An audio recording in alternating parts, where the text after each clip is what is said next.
మంచిదండి. ప్రభు అయిన యేసుక్రీస్తు నామంలో అందరికి వందనాలు. దేవుని వాక్యాన్ని మనం కొంచెం సమయం ధ్యానం చేసుకుందాం.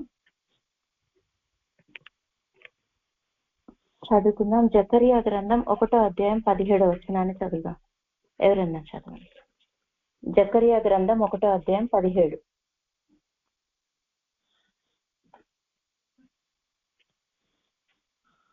మీవింకను ప్రకటన చేయవలసినదేమనగా, ఇక నా పట్టణములు భాగ్యముతో మరి ఎక్కువగా నింపబడును.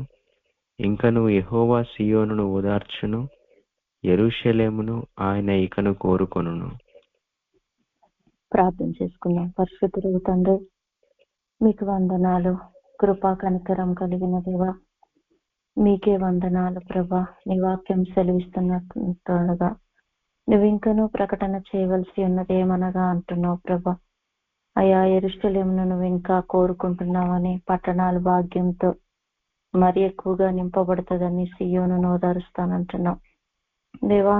నా తండ్రి, ఇప్పటి వరకు నీ ప్రజలమైన మేము దేవా ఎన్నో రకాలుగా నీ ద్వారా ఓదార్చబడి నాయన నువ్వు కోరుకున్న పట్టణంగా నీ భాగ్యంతో నింపబడి ఉంటుండగా, అయినప్పటికీ ప్రభా నా తండ్రి అయా నీకు దూరమై నీకు దుఃఖాన్ని కలుగచేసి తెలియకే దుర్మార్గ పనులు చేస్తారని ప్రభా నీ ఆలోచన దగ్గరికి నాయన నీ తలంపు దగ్గరికి రాక దేవా నా తండ్రి నీకు దుఃఖాన్ని కలిగించిన దాన్ని బట్టి తిరిగి శ్రమలు, కష్టాలు, ఇరుకులు, ఇబ్బందులు అయినప్పటికీ నాయన అయా నా తండ్రి నువ్వు ఓదారుస్తానంటుండగా ఎలా నీ మార్గంలో ముందుకు సాగాలో కావలసిన జ్ఞానం, వివేకం దయచేయండి దేవా. మాతో మాట్లాడండి దేవా. నా తండ్రి నీ వాక్యము నువ్వు విరిచినప్పుడు అయా నా తండ్రి ప్రభా నాయనా నా తండ్రి అయా మా మనోనేత్రాలు తెరవబడి, మా హృదయం తెరవబడి నిన్ను గ్రహించి దేవా నిన్ను ఇంకను అయా హత్తుకొని ఆనుకొని ముందుకు సాగే అనుభవం ప్రతి బిడ్డకు దయచేసి సహాయం చేయండి. మీరే మహిమ పొందమని యేసయ్య నామంలో అడిగి వేడుకొని ప్రార్థిస్తున్నాం తండ్రి, ఆమేన్. చూడండి, ఇక్కడ జకరియా గ్రంథం 1వ అధ్యాయము 17వ వచనంలో మళ్ళొకసారి మనం చదువుకుందాం. నువ్వు ఇంకనూ ప్రకటన చేయవలసినదేమనగా, ఇక నా పట్టణములు భాగ్యంతో మరి ఎక్కువగా నింపబడును. ఇంకను సీయోనును ఓదార్చును, ఇకను యెరూషలేమును ఆయన ఇకను కోరుకొనును. దేవుని యొక్క ప్రేమ తన ప్రజల పట్ల ఎంత అధికంగా ఉందో మనకి ఇక్కడ తెలియజేయబడుతుంది. అయితే నువ్వు ఇంకా ప్రకటన చేయవలసినది ఏమనగా, ఇప్పటికే దేవుని ప్రజలమైన మనం ఇక నా పట్టణములు భాగ్యముతో మరి ఎక్కువగా నింపబడును. భాగ్యంతో ఇంకా దేవుని పట్టణాలు ఇంకా ఎక్కువగా నింపబడాలని, అంతేకాదు సీయోను ఇంకా ఓదార్చాలని, యెరూషలేమును ఆయన ఇంకా కోరుకోవాలి. ఎందుకు ఇంకా పట్టణాలు భాగ్యంతో నింపబడటం అంటే, చాలా మంది తమ విశ్వాస జీవితంలో మరి కొద్దిగా దేవునిలో నడిచిన తర్వాత, కొద్దిగా దేవుడు తెలుసుకున్నాక మనం రక్షింపబడిన అనుభవం ఉందా, దేవుడు పరిశుద్ధాత్మ శక్తితో మనం నింపబడితే, అలాగే ఏదో కొద్దిగా దేవుని వాక్యం గురించిన జ్ఞానము మన ద్వారా ప్రజలు కొద్దిగా రక్షింపబడటం, దేవుని స్వరము, ప్రత్యక్షతలు, దర్శనాలు ఇదే చాలా ఎక్కువ మనకు తెలిసిపోయింది అన్న ఆలోచనలతో దేవుని దగ్గర ఇంకా నేర్చుకోవాల్సింది ఏమీ లేదు అన్నట్లుగా, మరి ఆ దేవుడు మనకు తెలియజేసిన దాన్ని బట్టే తృప్తి పడుతూ తెలియకుండానే ఎప్పుడైతే మనం దేవుని దగ్గరికి, దేవుని ఆలోచన దగ్గరికి, దేవుని తలంపుల దగ్గరికి, దేవుని వైపు తిరగకుండా దేవునికి సహవాసంలో, దేవునితో వ్యక్తిగత సహవాసంలో మరి దేవునికి మనం దూరం అయిపోయి తామో, అప్పుడు భాగ్యము దేవుడు ఇంకా భాగ్యంతో నింపాలనుకుంటే, నేను జ్ఞానిని కదా అని నువ్వు అనుకొనవద్దు అన్నట్లుగా అక్కడతో ఆగిపోయే వారంగా ఉంటున్నావు. దేవుడు సీయోనును ఓదారుస్తా అంటున్నాడు. నీతిమంతునికి కలుగు ఆపదలు అనేకములు, ఆయన వాటన్నింటి నుంచి తప్పించే దేవుడుగా ఉంటున్నాడు. ఆపదలు వస్తాయి, ఇరుకులు వస్తాయి, ఇబ్బందులు వస్తాయి. దేవుడు సియోనును ఓదారుస్తానంటే మనం ఎందుకు మరి ఓదార్చబడే పరిస్థితులు? దేవుడు ఓదారుస్తున్నాడు అని అంటే ఏదో కన్నీరు వచ్చింది, దుఃఖం వచ్చింది. సియోన్లోనే ఒక జనం కాపురం ఉంటున్నారు అని యెషయా 30:19 చదువుకుందామా? ఎవరైనా చదవండి ఒక మాట.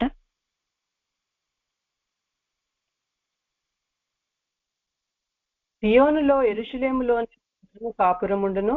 జనమా, ఇవిక నేమాత్రము కన్నీళ్లు విడవవు. ఆయన నీ మొర విని నిశ్చయముగా నిన్ను కరుణించును. ఆయన నీ మాట వినగానే నీకు ఉత్తరం ఇచ్చును. చూసారా, సియోనే అంటే సంఘంలో ఉన్నారు, దేవుడు ఉన్నాడు. మళ్ళా దేవుడు లేడు అని ఏం లేదు. సియోన్ అంటే దేవుడు నివసించే స్థలం.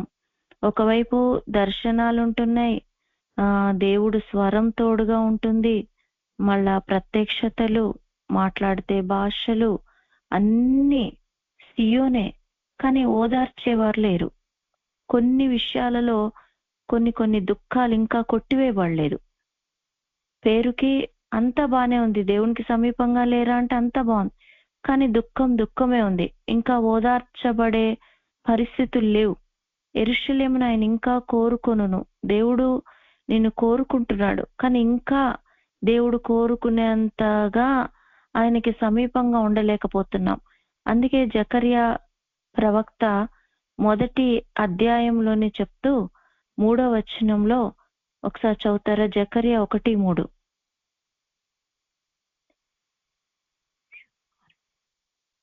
కాబట్టి నీవు వారితో ఇట్లనుము, సైన్యములకు అధిపతి యెహోవా సెలవిచ్చినదేమనగా, మీరు నా తట్టు తిరిగిన ఎడల నేను మీ తట్టు తిరుగుదునని సైన్యములకు అధిపతి యెహోవా సెలవిచ్చుచున్నాడు.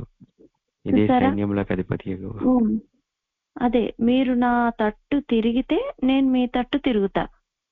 మరి యెరూషలేమే కదా, సియోనే కదా, దేవుని పట్టణమే కదా, బయట వాళ్ళు కాదు వీళ్ళు. దేవుని పట్టణమే, యెరూషలేమే, సియోనే. కానీ దేవుడు కోరుకునేంతగా యెరూషలేం ఉండట్లేదు. దేవుడు ఓదార్చాలనుకునేంతగా సియోన్ ఉండలేదు. దేవుడు ఉండాలనుకున్నంతగా దేవుని పట్టణములు భాగ్యంతో ఉన్న భాగ్యం సరిపోతుందిలే అనుకుంటున్నారు. కానీ దేవుని ఉద్దేశం మరింత భాగ్యవంతులం కావాలి మనం. ఇది దేవుని యొక్క ఉద్దేశం. కానీ దేవుని తట్టు తిరగట్లా. దేవుని వాక్యం ఏం చెప్తుంది? మీరు నా తట్టు తిరిగితే నేను మీ తట్టు తిరుగుతానంటున్నాడు. కానీ దేవుని తట్టు తిరగవలసిన ప్రజలమైన మనము మరి ఎప్పుడైతే దేవుని తట్టు తిరగకుండా దూరం అవుతా ఉంటామో దేవుని దగ్గర నుంచి ఇంకా అదే అధ్యాయంలో 6వ వచనం చదవండి బ్రదర్. 1:6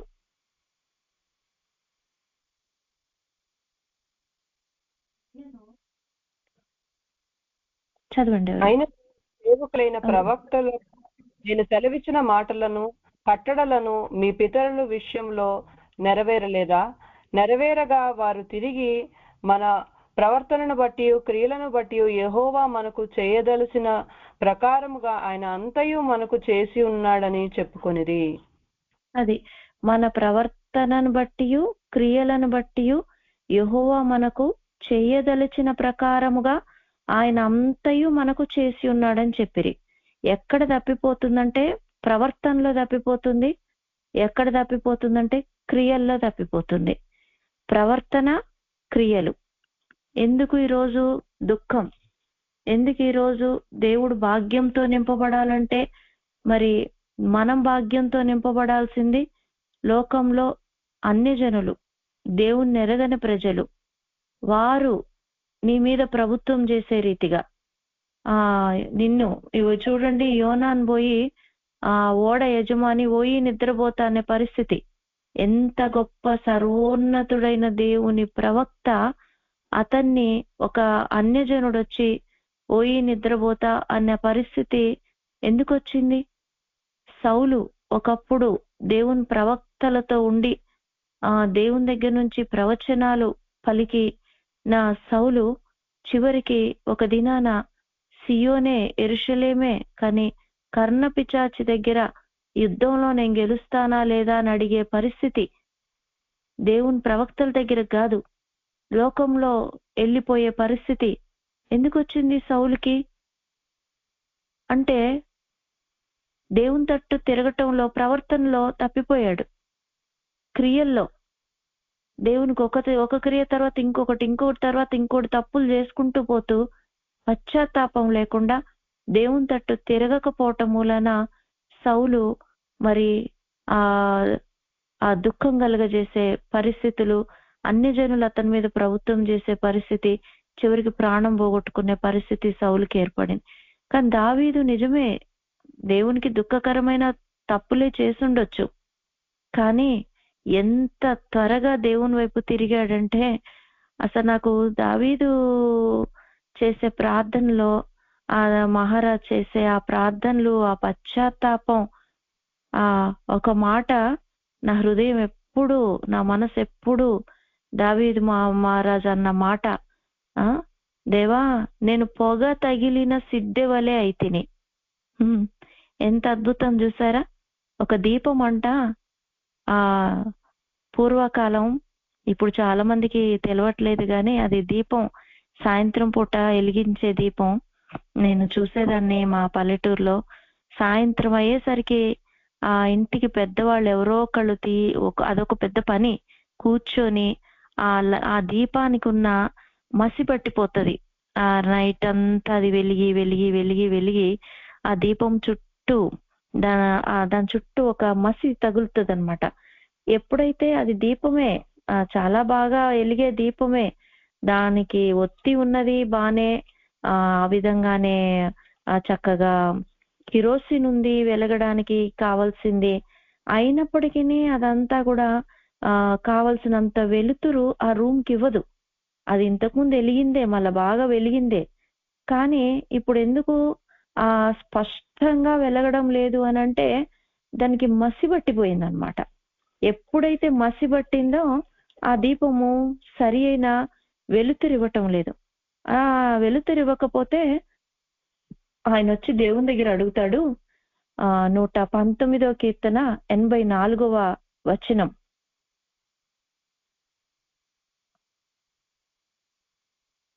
83వ వచనం, 119:83. నేను పొగ తగులుచున్న సిద్ధె వలె నైతిని, అయినను నీ కట్టడలను నేను మరచుటలేదు.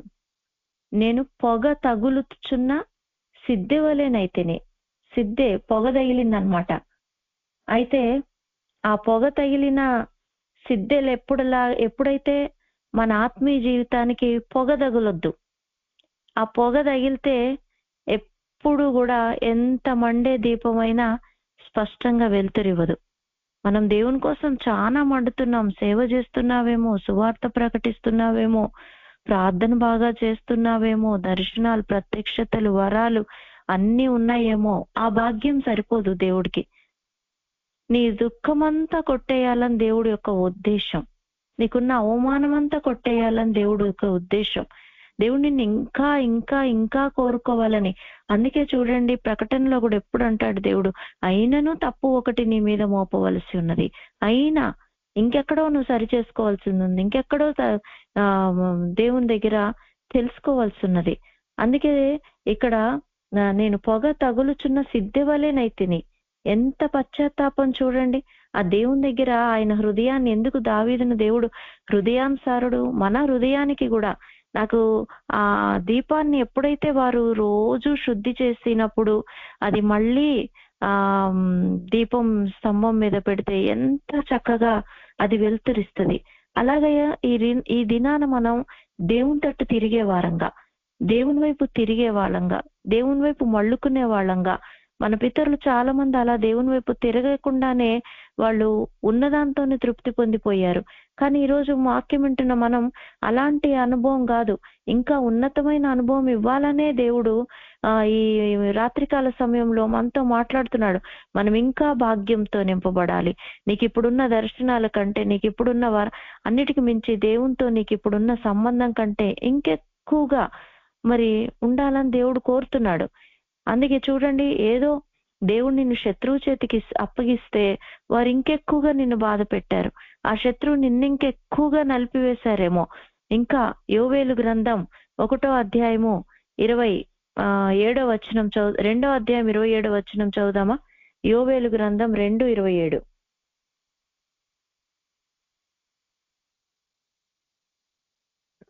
అప్పుడు ఇశ్రాయేలుల మధ్య నున్న వాడను నేనే అనియు, నేనే మీ దేవుడనై నైనా యెహోవాననియు, నేను తప్ప వేరొక దేవుడు ఒకడును లేడనియు మీరు తెలుసుకొందురు. నా జనులు ఇక నెన్నడూ సిగ్గునందకయుందురు. ఇప్పుడు నా జనులు ఇంకా ఎన్నడూ సిగ్గునందకయుందురు అని అంటే, అసలు ఇప్పుడు సిగ్గుపడే పరిస్థితులు ఎందుకు వచ్చినాయి? అప్పుడు ఇశ్రాయేలీల మధ్య ఉన్నవాడను నేనే అనియు, ఎప్పుడు ఆ గొంగళి పురుగులు, చీడ పురుగులు, పసరు పురుగులు, మరి ఇవన్నీ కూడా మిడతలు, ఇవన్నీ ఒకదాని తర్వాత ఒకటి యెరూషలేము భాగ్యంతో నింపబడాలని, సియోను దేవుడు ఓదార్చాలని ఇంకా కోరుకుంటే, దేవుని ప్రజలు యూదా వారు, ఇశ్రాయేలు వారే ప్రార్థన చేసే వాళ్లే, దేవుణ్ణి స్తుతించే వాళ్లే, దేవుణ్ణి ఆరాధించే వాళ్లే, కానీ సిగ్గుపడే పరిస్థితులు వస్తున్నాయి. ఎందుకు అనంటే, దేవుని ఆలోచన దగ్గరికి వచ్చే, దేవుని ఆలోచన ఏంటి అని దేవుని ఆలోచన దగ్గరికి రాకుండా, దేవుడు మనకి ఏ అయితే పనులు అప్పగించాడో ఆ పనులను మనం చేయకుండా, క్రియలను మనం చేయకుండా, మరి దేవుని తట్టు తిరగకుండా, మరి నేను నీ తట్టు తిరిగితే నువ్వు నా తట్టు తిరుగుతానంటే, మనం ఎప్పుడైతే దేవుని తట్టు ఏంటి దేవుని తట్టు తిరగటం?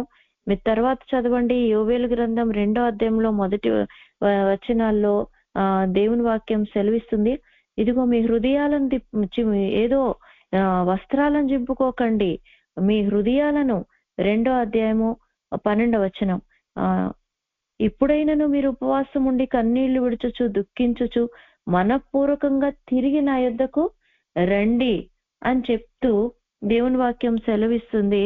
మరి ఏదో మీరు పైనేమో మీ దేవుడైన యెహోవా కరుణా వాత్సల్యము గలవాడును, శాంతమూర్తినై, అత్యంత కృపగలవాడునై, తాను మీకు నిర్దేశించిన కీడు చేయక పశ్చాత్తాపడును గనుక మీ వస్త్రములను కాక మీ హృదయములను చింపుకొని ఆయన తట్టు తిరుగుడి. ఏం చింపుకోవాలి? హృదయంలో ప్రవర్తన మార్పు ఉండాలి. హృదయంలో, క్రియల్లో, మన జీవితంలో చాలా మార్పు ఉండాలండి. ప్రవర్తన ఒక్కటే దేవుడు చూసేది. ఎందుకు ఈరోజు సిగ్గుపడే పరిస్థితులు వచ్చినాయి? ఏంటి సిగ్గుపడే పరిస్థితులు? మీరు అలాగే అదే వాక్యం జకర్యా గ్రంథం 1వ అధ్యాయం 6వ వచనం చదువుదామా? 6. లేకపోతే ఈ మాట చదవండి, 6 కాదు, 19వ వచనం. ఇవి ఏమిటివని నేను నాతో మాట్లాడుచున్న దూతను అడగగా, అతడు, ఇవి యూదా వారిని, ఇశ్రాయేలు వారిని, యెరూషలేము నివాసులను చెదరగొట్టిన కొమ్ములనెను. చదవండి. యెహోవా 4 కంసాలులను నాకు కనపరచగా, వీరేమి చేయబోచున్నారని నేను అడిగినందుకు ఆయన, ఎవడునూ తల ఎత్తకుండా యూదా వారిని చెదరగొట్టిన కొమ్ములు ఇవే. అయితే వాటిని భయపెట్టుటకును యూదా దేశస్థులందరినీ చెదరగొట్టుటకై వారి మీద బలాత్కారము జరిగించిన అన్యజనుల కొమ్ములను పడగొట్టుటకును వీరు వచ్చి ఉన్నారని నాకు సెలవిచ్చెను. ఎప్పుడైతే మనం దేవుని తట్టు తిరుగుతామో, ఎప్పుడైతే మనము మన హృదయపూర్వకంగా, ఏదో పై వస్త్రాలను చింపుకోవటం కాకుండా నిజంగా హృదయపూర్వకంగా మనం ఎప్పుడైతే దేవుని తట్టు తిరుగుతామో, దేవా మా ప్రవర్తనను బట్టే మాకు ఈ రోజు సిగ్గుపడే పరిస్థితి వచ్చింది, మా క్రియలను బట్టే మేము ఈరోజు మరి ఇంకా భాగ్యంతో నింపబడాలి, ఇంకా నువ్వు కోరుకునే పరిస్థితి కాకుండా నీకు దూరమైన పరిస్థితి వచ్చిందని మనం ఎప్పుడైతే తిరుగుతామో జకరియా ప్రవక్తకు దేవుడు ఒక దర్శనం చూపిస్తున్నాడు. 4 కొమ్ములు కనబడుతున్నాయి. కొమ్ము అంటే ఘనతకు సూచనండి. ఏంటి ఈ కొమ్ములని నేను మాట్లాడుచున్న దూతను అడగగా, యూదా వారిని, ఇశ్రాయేల్ వారిని, యెరూషలేం నివాసులను చెదరగొట్టే కొమ్ములు. అన్యజనులు ఏం చేశారంటే వారిని చెదరగొట్టేశారు. కానీ ఎప్పుడైతే వారు దేవుని తట్టు తిరిగారో, ఎప్పుడైతే మా ప్రవర్తనను మేము మార్చుకుంటామయ్యా, మా క్రియలను మేము మార్చుకుంటాం ప్రభా, నీ చిత్త ప్రకారమే నడుస్తాము, మా పితరులు అలా నడవలేదు, ఇదిగో మేమన్నా ఇప్పుడు అట్లా నడుస్తామని హృదయపూర్వకంగా ఇందాక మన 6వ వచనంలో చెప్పబడ్డట్టుగా మన ప్రవర్తనను బట్టి, క్రియలను బట్టి యెహోవా మనకు చేయదలిచిన ప్రకారంగా ఆయనంతా మనకు చేశాడు అని ఎప్పుడైతే దేవుని తట్టు హృదయపూర్వకంగా తిరిగారో, దేవుడు 4 కొమ్ములు పరలోకం నుండి పంపించి ఆ అన్య జనుల కొమ్ములన్నీ ఇరిచేశాడు. ఇంకా నా జనులు ఎన్నడూ సిగ్గునందరు. తల ఎత్తాడు. ఇశ్రాయేలు వారి తల ఎత్తాడు, యూదా వారి తల ఎత్తాడు, యెరూషలేం నివాసుల తల ఎత్తాడు. వాళ్ళను ఘనత కలుగజేశాడు. వారికి గొప్ప అతని తల మీద అపరంజి కిరీటం ఉంచి ఉన్నాను అని సెలవిచ్చిన రీతిగా గురుపోతు కొమ్ము వలె నీ కొమ్ము హెచ్చించెదను, నువ్వు కొత్త తైలంతో అంటు కట్టపడదువు. హల్లెలూయా. గురుపోతు కొమ్ము వలె నీ కొమ్మును నేను హెచ్చించెదను. అసలు గురుపోతుకి దానికి ఉన్న బలము, ఆ శక్తి అంతా ఆ కొమ్ములోనే ఉంది. అదే నీళ్ళల్లో ఉంటది కదండి, ఒకటే కొమ్ము ఉంటది. కానీ ఆ బలము, ఆ శక్తి ఎక్కడి నుంచి వస్తుందంటే మొత్తం అది ఆ కొమ్ము, అది ఎంత బలమైన కొమ్ము అంటే చూసారా, అది ఎంత బలంగా ఉంటది. గురుపోతుతో ఆటలాడ దాని బలం ముందు నిలబడగలిగిన వాళ్ళు ఎవరు ఉండరు. అది యుద్ధంలో బొస్స కొడితే, ఆ కాలు రువ్వితే ఎవ్వరు కూడా తట్టుకోలేరు. ఆ ఒక్క కొమ్మైనా సరే, అసలు ఎంత మందినన్నా కానీ ఏ శత్రువైనా, సింహం కూడా దానికి భయపడుతుంది గురుపోతుకు.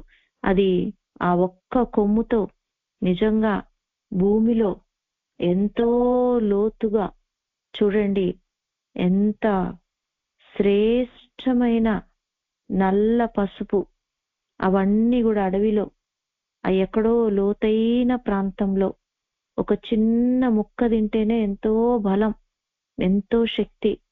అట్లాంటి పసుపు తవ్వి దాని కొమ్ముతో లోతుగా తవ్వి ఆ ఆహారాన్ని, ఆ దుంపల్ని, అతి శ్రేష్టమైన దుంపల్ని, ఆ పసుపును, అవి ఆహారాన్ని తిని, అంతేకాదు ఆ కొమ్ముతో వాటిని పైకి తీసి వాటిని తిని అవి అరగడానికి అవి ఎంత పరిగెత్తి ఆ శరీరంలో వేడి పుట్టిస్తేనే ఆ శరీరంలో ఉన్న అవి తిన్న ఆహార పదార్థాలు అరగవు. అంత బలం. ఆ గురుపోతు కొమ్ము ఎంత ఎత్తుగా రోజు రోజుకి బలం పొందుకుంటా ఉంటే శత్రువు అంత భయపడతాడు. అలాగే శరీరానికి కూడా అంత బలం. కాబట్టి గురుపోతు కొమ్ము వలె నీవు నా కొమ్ము హెచ్చించదవు. మన కొమ్ము విరగ్గొడితే, అట్లాంటి గురుపోతుకి కొమ్ము విరిగిపోయిందనుకోండి, ఇక ఏ శక్తి ఉండదు, ఇక ఏ బలం ఉండదు. నిజమే కదా. ఒకప్పుడు గొల్యాతును చంపివేసిన దావీదు, కానీ ఎప్పుడైతే శత్రు చేతిలోకి చిక్కాడో ఒక పిచ్చివాడులాగా నటించటానికి ప్రారంభించాడు. ఒకప్పుడు ఎంత గొప్ప శక్తిమంతులైనా దేవుని లేకపోతే, దేవుని సన్నిధి లేకపోతే, దేవుని యొక్క ఆ శక్తి లేకపోతే వాళ్ళు అంతా వేస్టే. అంతా ఒకవేళ మనము ఈరోజు ఎంతో జ్ఞానం గల వాళ్ళం, ఈరోజు మనం ఎంతో గొప్ప వాళ్ళం, ఈరోజు ఎంతో చక్కగా మనం భక్తి జీవితాన్ని జీవిస్తున్నాం, దేవుడు నాతో ఈ విధంగా మాట్లాడుతున్నాడు, ఆ విధంగా ఎన్నో రకాలుంటాయి. కానీ ఒక్కసారి దేవుడు లేకపోతే నిజంగా, అందుకే యెహెజ్కేలు గ్రంథంలో 15వ అధ్యాయం 1వ వచనంలో చదువుతారా, దేవుని వాక్యం సెలవిస్తుంది, ద్రాక్ష చెట్టు తీగ మరి దేనికైనా పనికొస్తుందా? మరి ద్రాక్ష చెట్లు మరి బాగా ఫలించి అయిపోయిన తర్వాత ఒక ద్రాక్ష చెట్టు తీగ ఏదైతే మరి ఆ చెట్టుకి ఫలించలేదనుకోండి, ఏదన్నా ఇంకొక తీగ బాగా ఫలిస్తుందనుకోండి, వ్యవసాయదారుడు ఏం చేస్తాడంటే ఫలించే తీగకు ఇంకా సారం బాగా రావాలని ఎంత లావుగా ఎంత దిట్టంగా ఉన్న కొమ్మనైనా అది నరికేసేసి పక్కన పడేస్తాడు. తీగ ద్రాక్షావళిలో ఉంటేనే దానికి విలువ, ఫలించే తీగకే బాగా విలువ ఎక్కువ. దానికి ఇంకా ఇంకా భాగ్యంతో నింపుతాడు, ఇంకా ఓదారుస్తాడు, ఇంకా. కానీ ఒకవేళ మనం ఫలించలేదనుకోండి, దేనికి కూడా ఫలించకపోతే ఆ తీగను తీసి పడవేస్తారు.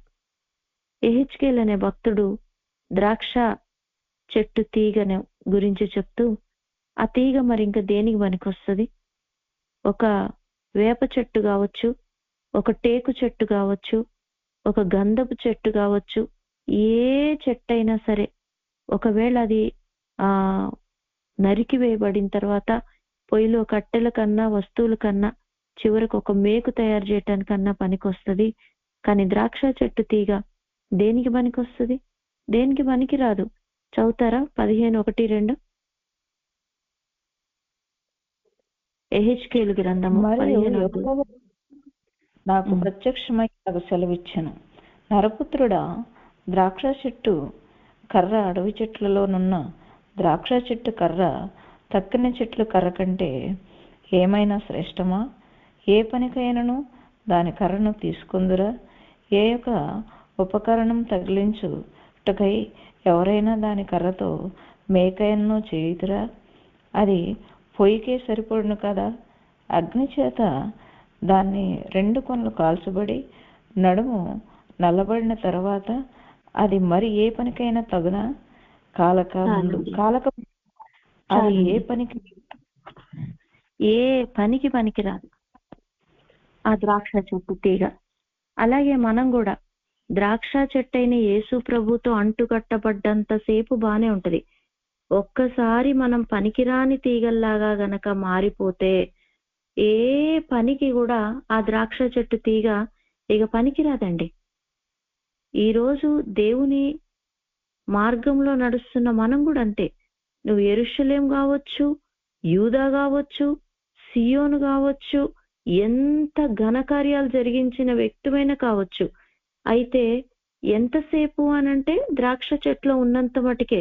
అందుకే బాప్తీసం ఇచ్చి యోహాన్ అంటాడు, ఇదిగో గొడ్డలి చెట్ల వేర్న ఉంచబడి ఉన్నది, ఫలించని ప్రతి చెట్టు నరకబడే అగ్నిలో వేయబడుతుంది. మనం గనక ఇంకా ఫలించకపోతే, మనం గనక దేవుని వైపు తిరగకపోతే, పశ్చాత్తాపడకపోతే, మరి మన ప్రవర్తన విషయంలోనూ మన క్రియల విషయంలో మనం జాగ్రత్తగా ప్రవర్తన ఎవరు మనకు మనమే చూసుకోవాలి. మన ప్రవర్తన మొట్టమొదటగా ఎవరైతే ఎవరి ప్రవర్తన వాళ్ళు చూసుకొని సరి చేసుకుంటారో నిజంగా ఎంతగా మరి పరలోక సైన్య సమూహమే ఆ వ్యక్తి పక్కన నిలబడుతుందండి.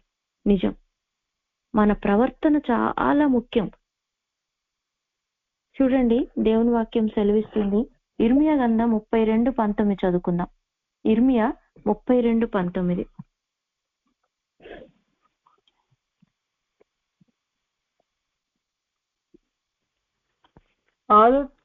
ఆలోచన విషయంలో నీవే గొప్పవాడవు, క్రియలు జరిగించు విషయంలో శక్తి సంపన్నుడవు. వారి ప్రవర్తనను బట్టి వారి క్రియాఫలమును బట్టి అందరికీ ప్రతిఫలం ఇచ్చుటకై నరపుత్రుల మార్గములన్నిటినీ నీవు కనులారా చూచుచున్నావు. చాలండి. నరపుత్రుల మార్గములన్నిటినీ కన్నులారా చూస్తున్నాడు. మార్గం, మన మార్గం వేరు, దేవుని మార్గం వేరు. మన మార్గం అంతా కూడా ఇక ఈ శరీర సంబంధమైనవి ఎంతసేపటికి చూసినా ఈ భూ సంబంధమైన వాటి మీదనే మనం ఆలోచన కలిగి ఉంటాం. మన మార్గాలు దేవుని మార్గాలు. అందుకే మనం ఎంతెంతగా మనం దేవునిలోకి వస్తున్నాము అని అంటే, చూడండి, ఎప్పుడైనా కానీ మరి ఒక ఒంటరి జీవితం ఆత్మీయంగా దేవునితో మనతో దేవుడు ఉన్నంత కాలము ఆ దేవుడు మనతో మాట్లాడుతూ ఉంటాడు, మనం దేవునితో మాట్లాడుతూ ఉంటాం. అదంతా ఆత్మీయ ప్రయాణం ఒక పిక్నిక్ లాగానే ఉంటది. చాలా అందమైన పిక్నిక్ అది. నిజంగా దేవుని సన్నిధిలో ఆయన సముఖంలో గడపటం, ఆయన కొన్ని విషయాలు మనకు బయలుపరచడం చాలా అందమైన పిక్నిక్ అది. అందుకే యేసు ప్రభు ఆ రూపాంతర కొండ మీదకి ఎక్కినప్పుడు మోషే ఏలియాలు వచ్చి మాట్లాడుతూ ఉంటే పేతురు అంటున్నాడు, అయ్యా మనం ఇక్కడే ఉందాం, మనము పర్ణశాలలు కట్టుకొని ఇక్కడే ఉందాం. ఎందుకంటే కిందకి వెళ్తే యేసు ప్రభు మీద పడే వాళ్ళని తొయ్యాలా, టైంకి అన్నం ఉండదు, టైంకి ఆహారం ఉండదు, ద్వేషము, ఏ ఊర్లో ఎక్కడ రాళ్లు పెట్టి కొడతారో తెలీదు, ఎవరు ద్వేషిస్తారో తెలీదు, ఎవరు విసిగిస్తారో లేదు తెలీదు, ఎవరు ఇక మనుషులందరూ ఇప్పుడు మనము ఒక్క చిన్న కుటుంబంలో చూస్తే, అన్నదమ్ముల మధ్యలో చూస్తేనేమో అన్న మనస్తత్వం తమ్ముడికి ఉండదు, తమ్ముడు మనస్తత్వం అన్న ఉండదు, ఎవరి మనస్తత్వాలు వాళ్ళే. అలాగే కుటుంబ సభ్యులు కావచ్చు, మనకున్న చిన్న సంసారంలో భర్త మనస్తత్వం భార్యకు ఉండదు, భార్య మనస్తత్వం భర్తకు ఉండదు, భార్య భర్తలు ఇద్దరు మనస్తత్వం పిల్లలకు ఉండదు. ఒక్కొక్కరు ఒక్కొక్క రీతిగా రోజు ఒక్కొక్కరితో ఒక్కొక్క రీతిగా పోరాటం, రోజు ఒక్కొక్క రీతిగా చికాకులు, ఇటు కుటుంబ సభ్యులు ఇంకా పెళ్ళైతే ఇంకా బంధాలు పెరుగుతూ ఉంటాయి. ఇంతమంది మనస్తత్వాల మధ్యలోనే ఎన్నెన్నో రకాల అడ్జస్ట్ కాలేక రకరకాల చికాకులు, ఒక్కొక్కళ్ళ మెంటాలిటీస్ తో మనం ఇంత స్ట్రగుల్ అవుతూ ఉంటే, అసలు మనం దేవుని సేవలో దేవుని యొక్క మార్గంలో ఇది సహవాసము, 10 మంది మనుషులతోనూ, విశ్వాసులతోనూ, సేవకులతోనూ, సువార్థికులతోనూ, అపోస్తులతోనూ, ఎంత మందితో మన సహవాసం. ఇది ఒక గుంపు. ఈ గుంపుతో ఒక్కొక్కళ్ళు ఒక్కొక్క రీతిగా ఒక్కొక్క ప్రవర్తనతో ఉంటూ ఉంటారు. వాళ్ళందరితో అడ్జస్ట్ కావాలంటే జ్ఞానమునకు మించిన క్రీస్తు ప్రేమ కావాలి మనకి. ఎంత దేవుని యొక్క ఎంత సహనంలో ఇంకెంత ఎక్కువగా వెళ్ళిపోవాలా, ప్రేమలో ఇంకెక్కువగా ఎంత కావాలా. కానీ ఎప్పుడైతే మనము చెప్పట్లేదా, ఆ కొండ మీద ఉన్నంతసేపు బానే ఉంటది, కానీ ఫీల్డ్ లోకి వచ్చినాకే మనం రకరకాల మనుషులతో రకరకాల అడ్జస్ట్మెంట్లతో ఎప్పుడైతే మన ప్రవర్తన విషయంలో మనము మార్గం తప్పిపోతామో, మార్గము ఎప్పుడైతే మన మార్గం అంతా తప్పిపోతామో, శరీర సంబంధమైన వాటి మీదే మనం ఎక్కువగా మనసు పెడుతుంటామో, చూసారా మన గురి తప్పిపోతుంది. ఇంతకు ముందు నువ్వు దేవుని వైపే తిరిగిన వ్యక్తివి, ఈరోజు నీ ద్వారా రక్షణలోకి వచ్చిన వ్యక్తులు కావచ్చు, నీ ద్వారా మేళ్లు పొందుకున్న వ్యక్తులు కావచ్చు, నీ చుట్టూ చేరిన వ్యక్తులు కావచ్చు, విశ్వాసులు కావచ్చు, ఇంకా ఏదో ఏదో ఏదో ఏదో ఇవన్నీ ఎప్పుడైతే మన చుట్టూ చేరుతాయి ఉంటుందో, మన చూపు మారిపోతుంది, మన ఆలోచన మారిపోతుంది, మన దృష్టి దేవుని మీద నుంచి తొలగిపోయి ఎప్పుడైతే స్తుతించవలసిన వాళ్ళం, ప్రార్థించవలసిన వాళ్ళం, యెరూషలేముగా దేవుని సంఘంగా ఉండవలసిన వాళ్ళం, లోక సంబంధంగా చికాకులతోనూ కోపతాపాలతోనూ విసుగుతోనూ మాటలు జారిపోయే పరిస్థితుల్లోనూ ఎప్పుడైతే మన మార్గం ఎప్పుడైతే మనము తప్పిపోతూ ఉంటామో, మార్గం నుంచి తప్పిపోతూ ఉంటామో, అన్యజనుల కొమ్ములు పెరుగుతూ ఉంటాయి. మన కొమ్ములు దేవుడు విరిచివేస్తా ఉంటాడు. తల ఎత్తవలసిన వాళ్ళం సిగ్గుపడే పరిస్థితి, అవమానకరమైన పరిస్థితి. చివరికి అవమానము, భాగ్యంతో నింపబడవలసిన వాళ్ళం భాగ్యంతో నింపబడకుండా కష్టం, నష్టం, బాధ, దుఃఖం అన్ని కలిగినప్పుడు నాకెందుకు జరిగింది ఈ విధంగా అంటే, నువ్వు తెలియకుండానే చాలా అడుగులు దేవునికి దూరం అయిపోయావని అర్థం. అందుకే యేసు ప్రభు ఈ పగలు ఎంత సేవ చేసినా, ఈవెన్ శిష్యులను కూడా విడిచిపెట్టి ఏకాంతంగా యేసు ప్రభు దేవునితో సహవాసానికి వెళ్ళిపోయారు. ప్రతిరోజు ఈ సిద్ధకు ఎక్కడ పొగ తగిలిందో సరి చేసుకుంటూ ఉండాల. మన సిద్ధను మనమే సరి చేసుకోవాలి. నాకు ఈ మాట ఎంత ఇష్టమో. ప్రతిరోజు నేను దేవుని దగ్గరికి వెళ్ళి, ప్రభువా ఈ సిద్ధకి ఎంత పొగ పట్టిందో, ఆ సిద్ధ కన్నా మామూలు పొగ, అయ్యో నాకున్న సిద్ధికైతే ఇంకెంత పొగో, దీన్ని ఏ బట్ట తొడవలేదు, దేంతో కూడా క్లీన్ చేయలేం. ఒక్క యేసు రక్తమే ప్రతి పాపము నుంచి మనల్ని విడిపిస్తుంది. పరిశుద్ధాత్ముడు ఒక్కడే దహించు అగ్నిగా ఉంటున్నాడు. ఆయన ఒక్కడే సియోను కుమార్తెకున్న ప్రతి కల్మషాన్ని తుడిచివేసే దేవుడు. పరిశుద్ధాత్ముడి దగ్గరికి వెళ్ళినప్పుడు ప్రతి లోపాలు మనకు తెలియజేస్తాడు. ఆత్మతో సహవాసంలో వెనకబడిపోతున్నావేమో, అందుకే అన్యజనుల కొమ్ములన్నీ నేను 4 వైపుల కొమ్ములు బయలుదేరినాయి. ఆ కొమ్ములు ఈ అన్ని జనుల కొమ్ముల్ని విరిచివేసి నా ప్రజలైన ఇశ్రాయేలీలు యూదా వాళ్ళని యెరూషలేం వాళ్ళ కొమ్ముల్ని నేను ఇప్పటి నుంచి హెచ్చిస్తానంటున్నాడు. గురుపోతు కొమ్ము వల్ల నీ కొమ్ము ఇంకా హెచ్చింపబడాల. నిజంగా కొత్త తైలంతో మనం అంటుకట్టబడాలంటే మన ప్రవర్తన, మన క్రియలు ఏ విధంగా ఉంటున్నాయి, దేవుని ఆలోచన ప్రకారం ఉంటున్న ఆలోచన విషయంలో ఆయనే గొప్పవాడు. ప్రతి విషయంలో దేవుడు ఆలోచన దగ్గరికే రావాలా. దేవుని ఆలోచన దగ్గరకు వచ్చి, దేవుని తలంపుల దగ్గరకు వచ్చి, దేవుని క్రియల దగ్గరకు వచ్చి, అయ్యా ఈ విషయంలో నీ ఆలోచన ఏంటి, నేనేం చేయగోరుతున్నావని దేవుని క్రియలు మనం చేసుకుంటూ మౌనంగా మన సిద్ధను మనం క్లీన్ చేసుకుంటూ పోతే నిజంగా ఎంత గొప్ప కృప, ఎంత గొప్ప కృప. మనం రోజు పోరాటం ఉంటానే ఉంటది. రోజు ఇలాంటి పరిస్థితులు మన జీవితంలో ఎదుర్కొంటానే ఉంటాం. అందుకే తిమోతికి పౌలు భక్తుడు అంటాడు, ఇదిగో అంచె దినాలలో అసలు నిజంగా మనం ఎదుర్కొంటుంది ఏంటో తెలుసా? అంత్యక్రీస్తు, అబద్ధ క్రీస్తు. ఏంటి అంత్యక్రీస్తు, అబద్ధ క్రీస్తు అంటే నేనే మనం ఏంటంటే అది ఒక గొప్పతనాలు కోరుకునే ప్రవర్తన. ఇవన్నీ కాదు, అన్నిటికంటే ముఖ్యం దేవునితో సంబంధం ఎప్పటికీ ఒకే రీతిగా ఉండాలి. మనుషులు మధ్యలో వస్తూ ఉంటారు, పోతూ ఉంటారు. మనుషులు కొంతకాలం పొగుడుతారు, కొంతకాలం ద్వేషిస్తూ ఉంటారు. మన ద్వారా దేవుడే దయ్యాలు గాని, స్వస్థతలు గాని, రక్షణలకు గాని ఇవన్నీ దేవుడు తన కార్యాలు జరిగిస్తూ పోతూ ఉంటాడు. బిలాము లేకపోతే గాడిదతో కూడా మాట్లాడించిన దేవుడు, ఏలియా లేకపోతే కాకులతో కూడా పోషించిన దేవుడు. ఎవరినన్నా దేవుడు వాడుకోవచ్చు. మీరు మౌనంగా ఉంటే రాళ్ళు కేకలేస్తాయి అంటున్నాడు. కానీ అవకాశం దేవుడు మనకి ఇచ్చాడు. దేవుడు మనకి ఇంత కృప ఇచ్చాడు. కాబట్టి ఎవ్వరం దీన్ని పోగొట్టుకోవద్దు. దేవా నీ ఆలోచనలేంటి తెలుసుకోవటానికి ముందు దేవుని దగ్గరికి రావాలి. దేవుడికి చేయమన్న క్రియలేంటో మనం దేవుని దగ్గర చేయటానికి గనక మనం సిద్ధపడొస్తే నిజంగా నరపుత్రుల మార్గములన్నిటిని ఆయన కన్నులారా చూస్తున్నాడు. నువ్వు ఎక్కడ దారి తప్పిపోతున్నావో, ఎక్కడ మార్గం తప్పుతున్నావో దేవుడు ఇప్పుడు ఇక్కడ ఉన్న ప్రతి ఒక్కరిని కన్నులారా చూస్తున్నాడు. కాబట్టి ఎక్కడో మార్గం తప్పిపోయాం, ఎక్కడో తోవ తప్పిపోయినాం, ఎక్కడో చిన్న చిన్న చికాకులు స్టార్ట్ అయినాయి, ఎక్కడో చిన్న చిన్న మాటలు స్టార్ట్ అయినాయి, ఎక్కడో సమ్ డిస్టర్బెన్స్ అయితే స్టార్ట్ అయింది. కనుక ఇప్పుడే మనం సరి చేసుకొని మనం ఎప్పుడైతే దేవుని వైపు తిరిగామో మన సిద్ధను మనం క్లీన్ చేసుకోవాలి రోజు. అందుకే దేవుని వాక్యం సెలవిస్తుంది, చదువుదాం. యెషయా గ్రంథం 49:12. యెషయా గ్రంథం 49:12. చూడుడి, వీరు దూరము నుండి వచ్చుచున్నారు, వీరు ఉత్తర దిక్కు నుండి పడమటి దిక్కు నుండి వచ్చుచున్నారు, వీరు సీనియుల దేశము నుండి వచ్చుచున్నారు. చూడండి, వాక్యం సెలవిస్తుంది, దీపము మనుషుడు వెలిగించి దీపస్తంభం మీద పెడతాడు. ఎక్కడ దీపం ఉంటుందో అక్కడ పురుగులు వచ్చేస్తాయి. ఆ దీపం బాగా వెలుగుతుంది అనుకోండి, తప్పకుండా పురుగులు వస్తాయి. ఈరోజు ఎవరమైతే మనము సరి చేసుకుంటామో మన క్రియలను, ప్రవర్తనను, మార్గం, ఈ 3 సరి చేసుకోవాలి.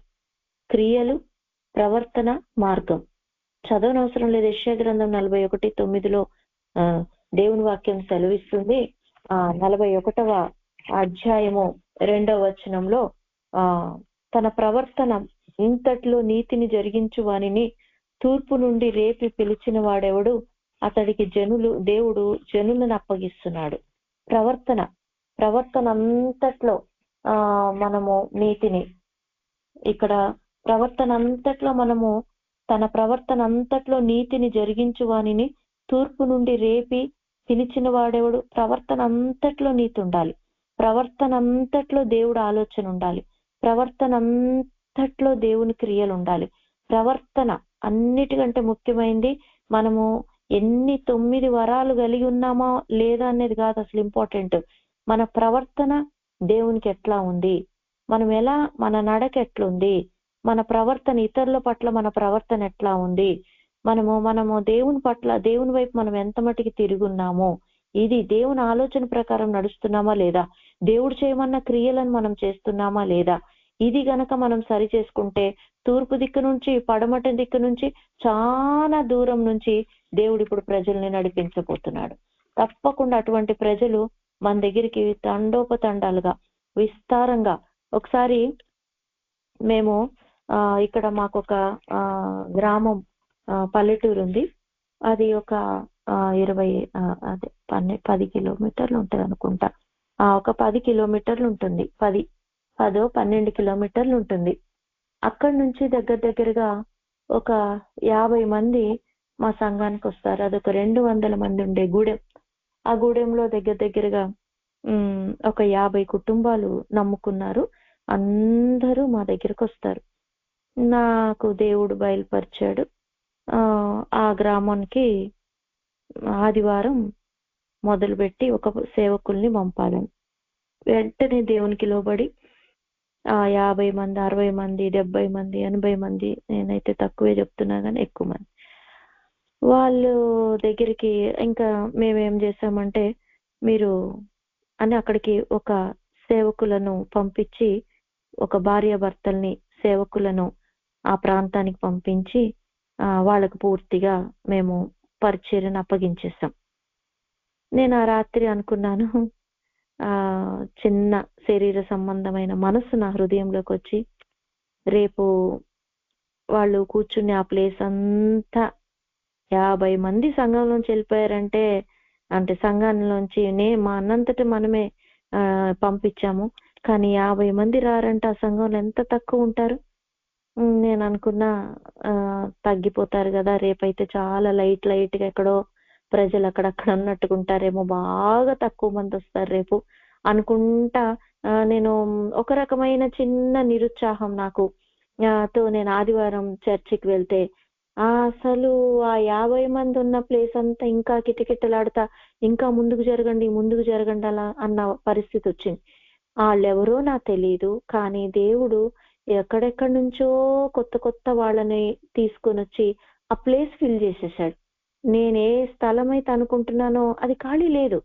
నాకు ఎంత సంతోషం అనిపించిందంటే, ప్రభువా ఎన్ని సంఘాలు నువ్వు కట్టమన్నా నేను ఎంతో సంతోషంగా ఎన్ని చోట్లకి నువ్వు డివైడ్ చేయమన్నా చేస్తా. ఎందుకంటే నువ్వు ఎక్కడి నుంచైనా నాకు ప్రజల్ని తీసుకొని వస్తావు.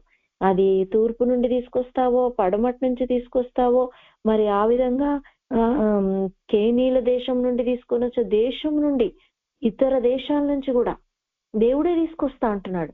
ఎప్పుడు అనంటే దేవుడు ఆలోచన ప్రకారం మనం చేసినప్పుడు, దేవుడు చేయమన్న క్రియల ప్రకారం మనం చేసినప్పుడు, మన మార్గము దేవునికి ఇష్టంగా నడిపించుకున్నప్పుడు ఖచ్చితంగా దేవుడే తన ప్రజల్ని తీసుకొని వస్తాడు. అందుకే మనం దేవుని తట్టు తిరగాల విశ్వాసంతో. ఇక నా హృదయంలో ఆ రోజు నుంచి ఈ రోజు వరకు అసలు ఆ టెన్షనే లేదు, ఆ దుఃఖమే కొట్టివేయబడింది. నా దేవుడు నేను గనక నిలబడితే, ఒకవేళ అది నా శక్తి నా బలము అయి ఉంటే గనక నా కోసం ప్రజలు వచ్చుంటే ఏదో కొద్ది రోజులు వస్తారు, తర్వాత మానిపోతారు. కానీ తీగ ద్రాక్షావళిలో ఉంది గనక ఆయన తీసుకొని వస్తే ఎప్పుడు మనల్ని సజీవంగానే ఉంచుతాడు.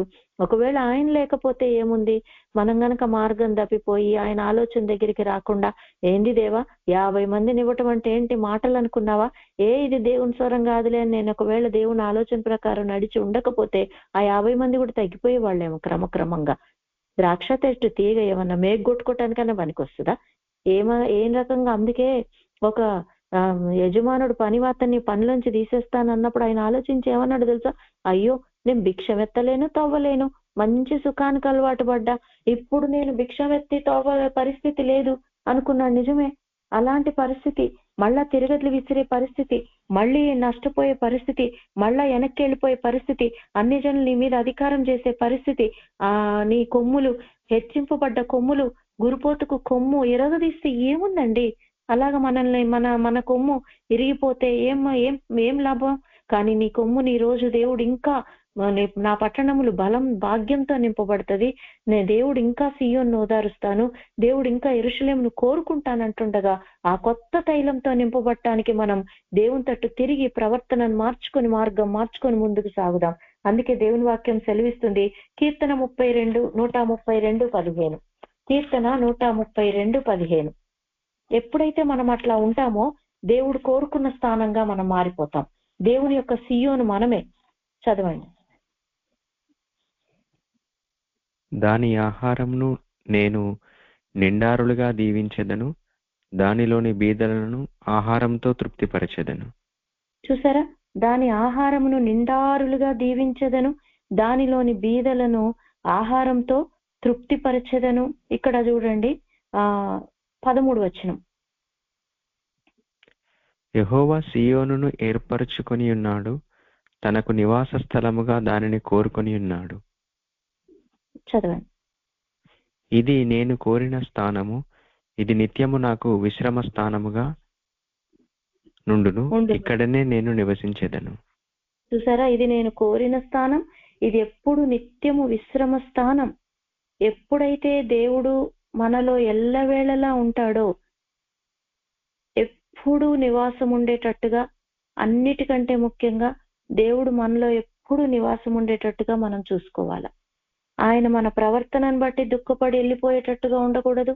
మనం దేవునికి మనం దుఃఖకరంగా ఆయన తట్టు తిరగకుండా, ఇప్పుడు చూడండి, వీపు అటు ఒకళ్ళు అతుక్కొనే ఉన్నట్టు ఉంటారు, కానీ ఒకళ్ళు ఒక ముఖం అటు, వాళ్ళ ఇంకొకళ్ళు ఇటొక ముఖం చేస్తే ఒకళ్ళ ముఖం వాళ్ళకి కనపడుతుందా? కనపడదు. ఒకళ్ళ ఫీలింగ్స్ ఒకళ్ళు కనపడుతుందా? ఏం కనపడదు. కానీ వీపు మాత్రం ఆనుకుంటది. అట్లా దేవుడు ఏదో మనకు సమీపంగా ఉన్నాడు అనిపిస్తుంది, కానీ నిజంగా స్పష్టంగా ముఖాముఖిగా ముఖాన్ని మనం చూడలేం. కనుక సియోను దేవుడు ఇంకా కోరుకోవాలంటే ఆయన మనలో ఎప్పుడు నివాసం ఉండాలి. ఎప్పుడైతే ఆయన మనలో ఎప్పుడు నివాసం ఉంటాడో దానిలోని ఆహారమును నిండారులుగా దీవించదను. చూసారా, దానిలోని ఆహారాన్ని నిండారులుగా దీవించదను, దానిలోని బీదలను ఆహారంతో తృప్తిపరచెదను. ఇక మన జీవితంలో బీదరికం అనేది ఉండదు. బీద వాళ్ళంటే అదేదో శారీరకంగా బీదరికం వేరు అనుకోండి, కానీ ఆత్మీయ బీదరికం ఎప్పుడు కూడా, ఆత్మీయ కరువు మన జీవితంలో రాకూడదండి. అన్నిటికంటే డేంజర్. ఆత్మీయ కరువు ఏంటో తెలుసా? దేవుడు ప్రత్యక్షతలు ఆగిపోయిన రోజున, దేవుడు దర్శనం ఆగిపోయిన రోజున, నిమిషం మాట్లాడే దేవుడు ఏదో నెలకొక్కసారి, వారానికి ఒక్కసారి, ఎప్పుడో 15 రోజులకు ఒక్కసారి దేవుడు నీతో మాట్లాడే పరిస్థితి మన జీవితంలో వస్తుందంటే ఎక్కడో నీవు నేనే దేవునికి దూరం అయిపోతున్నామని, మన కొమ్ము ఎక్కడో లూజ్ అయిపోతుంది, మన కొమ్ము ఎక్కడో తగ్గిపోతుంది, బలం తగ్గిపోతుంది. అందుకనే మరి దానిలోని ఆహారమును నిండారులుగా దీవించెదను. మన ఆహారం ఎప్పుడు నిండారులుగా దీవించబడాలి. నా గిన్నె నిండి పొంగి పొర్లుతున్నట్టుగా మన ఆహారం, ఏ సమయంలో ఎవరికి ఏ వాక్యం చెప్పాలి, ఆ వాక్యానికి కావలసిన దర్శనం, ఆ ప్రత్యక్షతలు, అవన్నీ మనకెప్పుడు ఎక్కడా లోటు లేకుండా మరి నిండారులుగా దానిలోని బీదలను తృప్తిపరిచెదను. బీదలు ఎవరైతే ఆత్మీయ దాహంతో ఉన్నారో, ఎవరు ఏ అవసరతలతో నీ దగ్గరకు వచ్చినా, ఏ అక్కరతో నీ దగ్గరకు వచ్చినా, నా దగ్గర ఆహారం లేదు అనే పరిస్థితి లేకుండా మనం ఎప్పుడు కూడా మరి ఎప్పుడు ఏ టైంలో ఏ సమయంలో వెంటనే నీకు దర్శనాలు, వెంటనే ప్రత్యక్షతలు, వెంటనే దేవుడు ఆ సంగతులు నీకు బయలుపరచడం, అంతగా నీకు సమీపంగా ఉండాల. అప్పుడే దానిలోని ఆహారమును నిండారుగా దీవించెదను. ఈరోజు ఈ వాక్యం వింటున్న వారు ఎవరైతే ఆనాడు జకరియా కాలంలో దేవుని తట్టు తిరిగితే నేను నీ తట్టు తిరుగుతానన్నాడు, మా ప్రవర్తనను బట్టి, మా క్రియలను బట్టే కదా మనకి ఈ రోజు మన కొమ్ము విరవబడింది, ఈ రోజు అన్ని జనులు మన మీద అధికారం చేశారు, సిగ్గుపడే పరిస్థితులు వచ్చినాయి, సియోను ఓదార్చవలసిన పరిస్థితులు, దేవుడు కోరుకోవలసిన యెరూషలేము దేవునికి దూరం అయిపోయిన పరిస్థితులు. మరి కనుక ఇప్పుడు కన్నా దేవుని వైపు తిరుగుదాం, సిగ్గుపడే పరిస్థితులు ఇంకా రానివని అంటున్నాడు. కొమ్ములు విరిచేస్తానంటున్నాడు. అన్ని జనుల కొమ్ములు విరిచేసి దేవుడు తన ప్రజలైన ఇశ్రాయేలీలు వీరి తల ఎత్తుతానంటుండగా, దేవా నువ్వు మా హృదయంలో ఎప్పుడు ఉండాలి, నీకు ఇది ఎప్పుడు విశ్రమ స్థలంగా ఉండాలని ప్రభు దగ్గరకు వచ్చి ఆయన సన్నిధిలో ఆయన తట్టు తిరిగి ఆయన ఏ లోపాలు ఉన్నాయో సరి చేసుకునే వాళ్ళంగా ఉండాల. అందుకే దానిలోని బీదలను ఆహారంతో తృప్తిపరచదను. చూసారా, దేవుడు నువ్వు తృప్తిపడేంతగా ఎవరైనా గాని, బీదలు బాగా కడుపు నిండా అన్నం పెడితే ఇంకా అసలు వేరే చోటికి వెళ్ళే పనే ఉండదు. మాకు అప్పుడప్పుడు అక్కడి నుంచి చాలా మంది పాస్టర్స్ ఒక మా చర్చికి వీళ్ళ దగ్గర మీటింగ్స్ ఉన్నాయి, పలానా పాస్టర్ వస్తున్నారు, పలానా చోట ఉన్నది అని చెప్పి అవి ఇవి అతికిస్తారు. అదే మన పాంప్లెట్ ఎక్కడన్నా అతికిస్తే మీరు ఎక్కడికన్నా వెళ్ళండి, కానీ మేము ఒకసారి ఒక చోటికి గుంటూరు ప్రాంతంలో ఎక్కడో ఒక చోటకి వాక్యం చెప్పడానికి వెళ్ళాను. నేను వెళ్తే ఆ చర్చ్ లో అక్కడంతా కూడా వాక్యం చెప్పి అయిపోయిన తర్వాత అక్కడ ఒక అతను వాక్యం విని, మేడం ఇదంతా కోరుట్ల కదా అని అన్నారు. అవునండి మా కోరుట్లని. అంటే నేను 6 సంవత్సరాలు అక్కడ ఉద్యోగం చేశాను, నేను కూడా క్రైస్తవునే, మరి 6 సంవత్సరాలు ఉద్యోగం చేశాను, ఎన్నో సార్లు మీది ఎక్కడ చర్చి పెద్దగుండ దగ్గరేనా అంటే అవునండి పెద్దగుండ దగ్గరేనండి చర్చ్. అంటే అసలు ఇంత వాక్యం, ఇంత అద్భుతమైన అది ఆయనకి ఎందుకో బాగా ఆకర్షితుడైపోయారు ఆ వాక్యానికి, ఆ మా పరిచర్యకు దేవుడు ఇచ్చిన వాక్యం కదండి. ఎంతగానో వారు ఇదైపోయి వాళ్ళు వచ్చి, అదేంటండి మేము ఎట్లా మిస్ అయిపోయినాం 6 సంవత్సరాలు, మేము ఒక చర్చికి వెళ్ళాం, ఆ పాస్టర్ అన్నాడు ఈ కోరుట్ల మెట్పల్లిలో మొత్తంలో నువ్వు ఏ చర్చి కన్నెళ్ళు, ఎక్కడికన్నెళ్ళు, కానీ ఒకే ఒక్కటి ఉంటది పెద్దగుండని, అక్కడికి గనక నువ్వు వెళ్తే మాత్రం నీ మెడకాయ మీద తలకాయ ఉండదు, మొత్తం నష్టపోతావు అని చెప్పేసి అన్నారు. ఆ భయానికి నేను 6 సంవత్సరాలు ఎన్నోసార్లు చాలా మంది చెప్పి ఎక్కడికి వెళ్తున్నారని తెలుసు కానీ నేను మాత్రం మా పాస్టర్ గారు పెట్టిన భయానికి నేను వెళ్ళలేదండి అని చెప్పేసి ఆయన అని, అయ్యో నేనంత మిస్ అయ్యాను అని చెప్పేసి అనుకోవటమే కాదు కానీ దేవుని మహాకృప వలన ఆ అమ్మాయి ఆయన భార్య వాళ్ళ తమ్ముడే సేవకుడయ్యాడు మా దగ్గర. ఇక ఇప్పుడు పూర్తిగా మన పరిచర్యలోనే ఎవరెంతకాలం ఆపగలరండి? చూసారా, దేవుడు నడిపించే వ్యక్తుల్ని అసలు ఎవ్వరు కూడా మనం ఆపలేం. నాకు అసలు నాకు అనిపించింది, ఎందుకు మనం టెన్షన్ పడాలి, ఎందుకు దుఃఖపడాలా, దానిలోని బీదలను నిండార్లుగా తృప్తిపరుస్తానంటున్నాడు.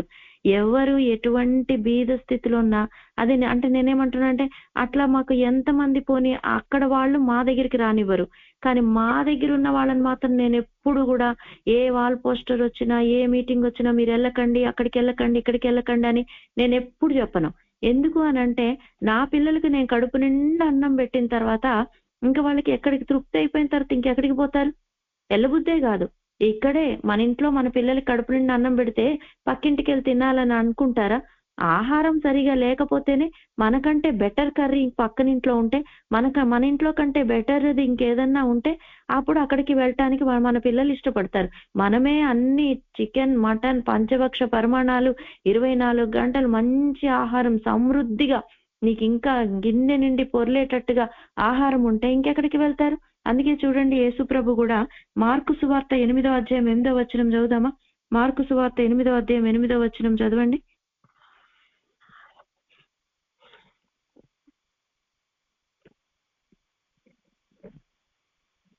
వారు భోజనం చేసి తృప్తి పొందిన మీదట మిగిలిన ముక్కలు 7 గంపల నిండా ఎత్తిరి. భోజనం చేసిన చాలు.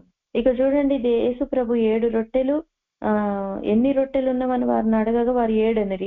అప్పుడు ఆయన నేల మీద కూర్చుండడం జనులకు ఆజ్ఞాపించి ఆ 7 రొట్టెలు పట్టుకుని కృతజ్ఞతాస్తుతులు చెల్లించి విరిచి వడ్డించుటకే శిష్యులకు ఇచ్చెను. వారు జనసమూహంకు వడ్డించి కొన్ని చిన్న చేపలు కూడా వారి యొద్ద ఉండగా ఆయన ఆశీర్వదించి వాటిని కూడా వడ్డించమని చెప్పాను. వారు భోజనం చేసి తృప్తి పొందిన మీదట మిగిలిన గంపలు 7 గంపల నిండా ఎత్తిరి. హల్లెలూయా. చూసారా, 7 గంపలు. ఇంతకుముందు మేము సంవత్సరానికి ఒకసారి మీటింగ్ పెట్టేవాళ్ళం.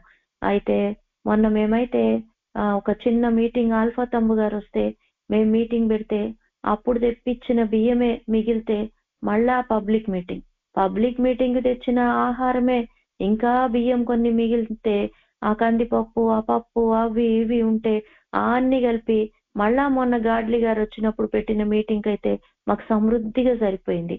ఆ మిగిలినవన్నీ ఎక్కడ వేస్ట్ చేయకుండా 7 గంపలకు ఎట్లయితే ఎత్తారో మేమైతే ఏదో వేస్ట్ గా ఇంతమంది వస్తే ఇంత చేయాలన్నట్టుగా వేస్ట్ చేయకుండా వాటిని దాచి మిగిల్చేటట్టుగా మేము వడ్డిస్తాం. వడ్డించినప్పుడు అదే అంతా మిగిలింది వేస్ట్ చేయం. మళ్ళా వాటిని జాగ్రత్త చేస్తే దేవుడు మాకు ఒక ఆలోచన ఇచ్చి ఎన్ని బస్తాలు బియ్యం మిగిలినాయో, ఎంత కందిపప్పు మిగిలిందో మాకు ఒక సూచన, అహో ఇంత మిగిలిందా, అయితే నెక్స్ట్ ఇంకేదో ప్రోగ్రామ్ ఉందన్నమాట ఈ బియ్యం అయిపోయేటానికి అనంగానే ఎక్కడి నుంచి మాకు గాడ్లీ పాస్టర్ గారు మీ దగ్గరికి మేము కుడికి పెట్టడానికి వస్తున్నామంటే మేము అన్నాం, రండి మా దగ్గర ఒక రోజుకు సమృద్ధిగా ఆహారం ఉంది, అది మేము ఇంకా వేరే ఏ టెన్షన్ లేకుండా ఆ రోజంతా మీటింగ్. అట్లాగా దేవుడు ఆలోచన ప్రకారం నడుస్తా ఉంటే నిజంగానే మనకి సమృద్ధే ఉంటది. దానిలోని ఆహారమును నిండారుగా దీవించదను, దానిలోని బీదలను నేను తృప్తిపరచదను. ఎప్పుడైతే మన కుటుంబ జీవితంలోనే మనకు కొద్ది కరువు ఉంటది, కానీ దేవుడు ఆలోచన ప్రకారం నడిస్తే, దేవుడు చేయమన్న క్రియలు జరిగితే ఏం చేస్తాడో తెలుసా? దేవుడు ఆ 7 రొట్టెలు కొన్ని చిన్న చేపల్నే 7,000 మందికి పంచారు.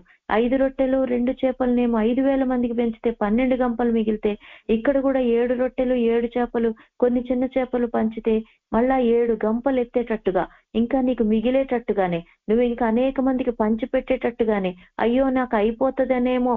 చూడండి, మనం ఒకవేళ దేవునిలో మనము ఎదుగుతూ అయ్యో నాకు అయిపోతుందేమో అనుకోవటానికి లేదు. మనలో ఉన్న ఫలాలు ఎప్పుడు వస్తూనే ఉంటాయి. ఇంకా ధారాళంగా నిన్ను నింపుతూనే ఉంటాడు. అయ్యో వాళ్ళు నా అంతటోళ్ళు అయిపోయారు కదా, ఇంకా నేను నాకేంటంటే దేవుడు ఎప్పుడు నిన్ను ఇంకా అధికంగా ఆశీర్వదిస్తూనే, నిన్ను ఇంకా ఓదారుస్తూనే ఉంటాడు, నిన్ను ఇంకా నింపుతూనే ఉంటాడు. దీంట్లో నుంచి మనలో నుంచి ఈ జీవజలం ఆగిపోదు, ఇంకా ఇంకా ఇంకా ఇంకా పెరుగుతూనే ఉంటది.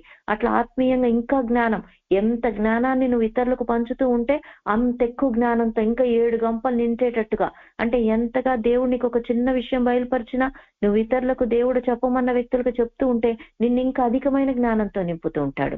దేవుడు నిన్ను ఇంకా ఓదారుస్తూనే ఉంటాడు. ఇంకా నీ యెరూషలేమును ఆయన కోరుకుంటూనే ఉంటాడు. మనం యేసయ్యకి ఇష్టమైన వారంగా మార్చబడతాం. అందుకే ఆయన ఆలోచన ఏంటి? లూకాసు వార్త 4వ అధ్యాయంలో కూడా 18వ వచనంలో కూడా చూడండి, యేసు ప్రభు పట్ల దేవుడి యొక్క ఆలోచన ఏంటో యేసు ప్రభుకు చూడండి. అక్కడ లూకాసు వార్త 4వ అధ్యాయము 18వ వచనం చదవండి. ప్రభు ఆత్మ నా మీద బీదలకు సువార్త. ఒక్క నిమిషం సిస్టర్, ఒక్క నిమిషం, 16 నుంచి చదవండి. తరువాత ఆయన తాను పెరిగిన నజరేతునకు వచ్చెను.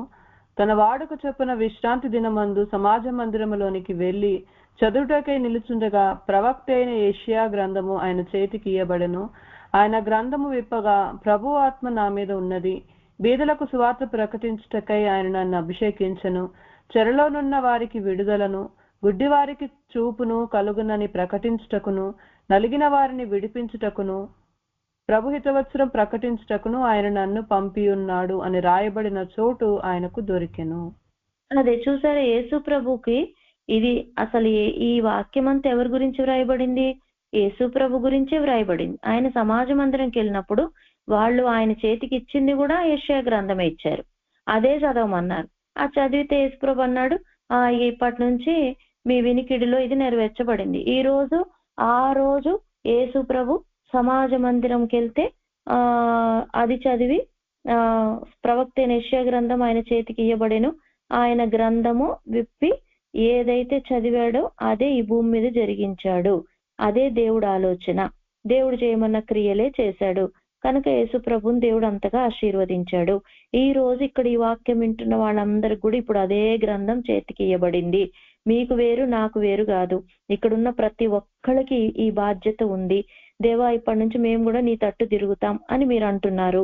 ఇప్పుడు గురించి కూడా ప్రభా, మేము మా ప్రవర్తనను మార్చుకుంటాము, మా క్రియలను మార్చుకుంటాము, మా పితరుల్లాగా మేము ఉండము, మా కొమ్ము హెచ్చింపబడాలి, మేము ఇంకా ఓదార్చబడాలి, మేము ఇంకా నీ చేత కోరుకోబడ్డ వ్యక్తుల్లాగా మేము ఉండాలి అని ఒక ఆశ.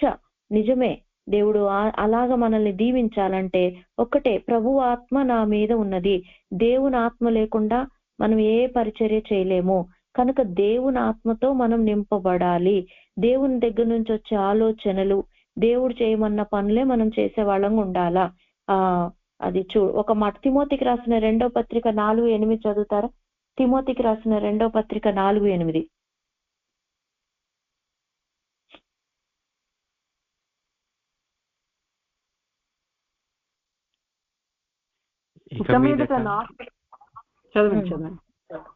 ఇక మీదట నా కొరకు నీతికి రీతిగా ముంచబడి ఉన్నది.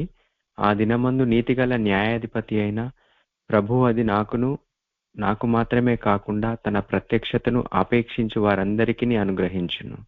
ఇది పౌలు భక్తుడు తిమోతికి ఇస్తున్న సాక్ష్యం. ఈ రోజు పరిశుద్ధాత్ముడు ఇక్కడ ఉన్న మనందరికీ, ఇక మీదట నా కొరకు నీతి కిరీటం ఉంచబడి ఉన్నది. చూసారా, ఆయన పరిచర్య ఏదో ఈ భూలోకంలోనే ఆగిపోలేదు. ఎంతగా పరిశుద్ధాత్మ దేవుడు అతని కోసం నీతి కిరీటం సిద్ధం చేసి ఉంచాడు. ఎవరికి అనంటే నాకే కాదు, ఎవరైతే తన ప్రత్యక్షతను అపేక్షిస్తారో, మనం ప్రత్యక్షత కోరుకోవాలా, మనం దర్శనం కోరుకోవాలా, మన వాక్య ప్రత్యక్షతను కోరుకోవాలా, ఆత్మ ప్రత్యక్షతను కోరుకోవాలా. దేవుని దగ్గర నుంచి వచ్చే ప్రత్యక్షతలను, అంటే ప్రత్యక్షతలు అంటే ఏంటి? దేవుని దగ్గర నుంచి వచ్చే ఆలోచనలు. దేవుడు ఏం చేయమంటున్నాడు, ఎవరి దగ్గరికి వెళ్ళమంటున్నాడు, ఎవరికి సువార్త ప్రకటించమంటున్నాడు, బీదలెవరు, ఎందుకు దేవుడు నిన్ను అభిషేకించాడు, బీదలకు మనం ఆహారాన్ని ఇచ్చేవాళ్ళంగా ఉండాలా. అయితే ఆహారం ఎక్కడి నుంచి వస్తాయి? రొట్టె దేవుని దగ్గర నుంచి రావాలా. ఆ రొట్టె దేవుడు విరవాలా. రొట్టె దేవుని దగ్గర నుంచి రావాలి, ఆ రొట్టె దేవుడు విరవాలా. మనం విరిస్తే అది మామూలు రొట్టె, దేవుడు విరిస్తే 7,000 మందికి సరిపోద్ది. మనం విరిస్తే మనకు కూడా సరిపోదు ఒక్క రొట్టె. దేవుడు విరిస్తే 5 రొట్టెలే, లేకపోతే 7 రొట్టెలే, 7,000 మంది అంటే ఎంత అద్భుతం చూడండి. ఆ ఒక్క వాక్యమే ఎంతమంది కన్నా కానీ పనిచేస్తుంది. అది క్రియారూపకంగా ప్రతి ఒక్కళ్ళ హృదయం జీవితంలో అది పనిచేస్తుంది.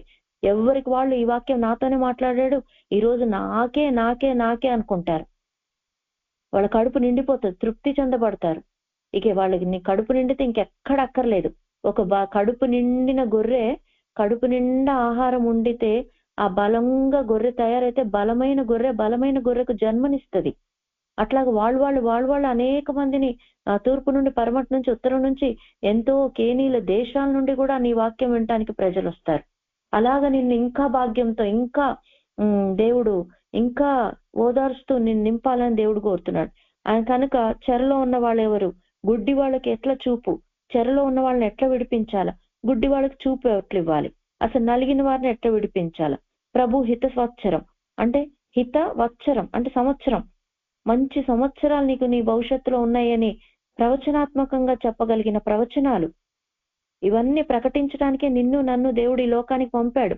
ఆ రోజు యేసు ప్రభుకు ఆ గ్రంథం ఇవ్వగా ఆయన గుడ్డివారి కన్నులు తెరిచాడు, చెరలో ఉన్న వాళ్ళు విడిపించారు, హితవత్సరం ప్రకటించాడు, నలిగిన వారిని విడిపించాడు.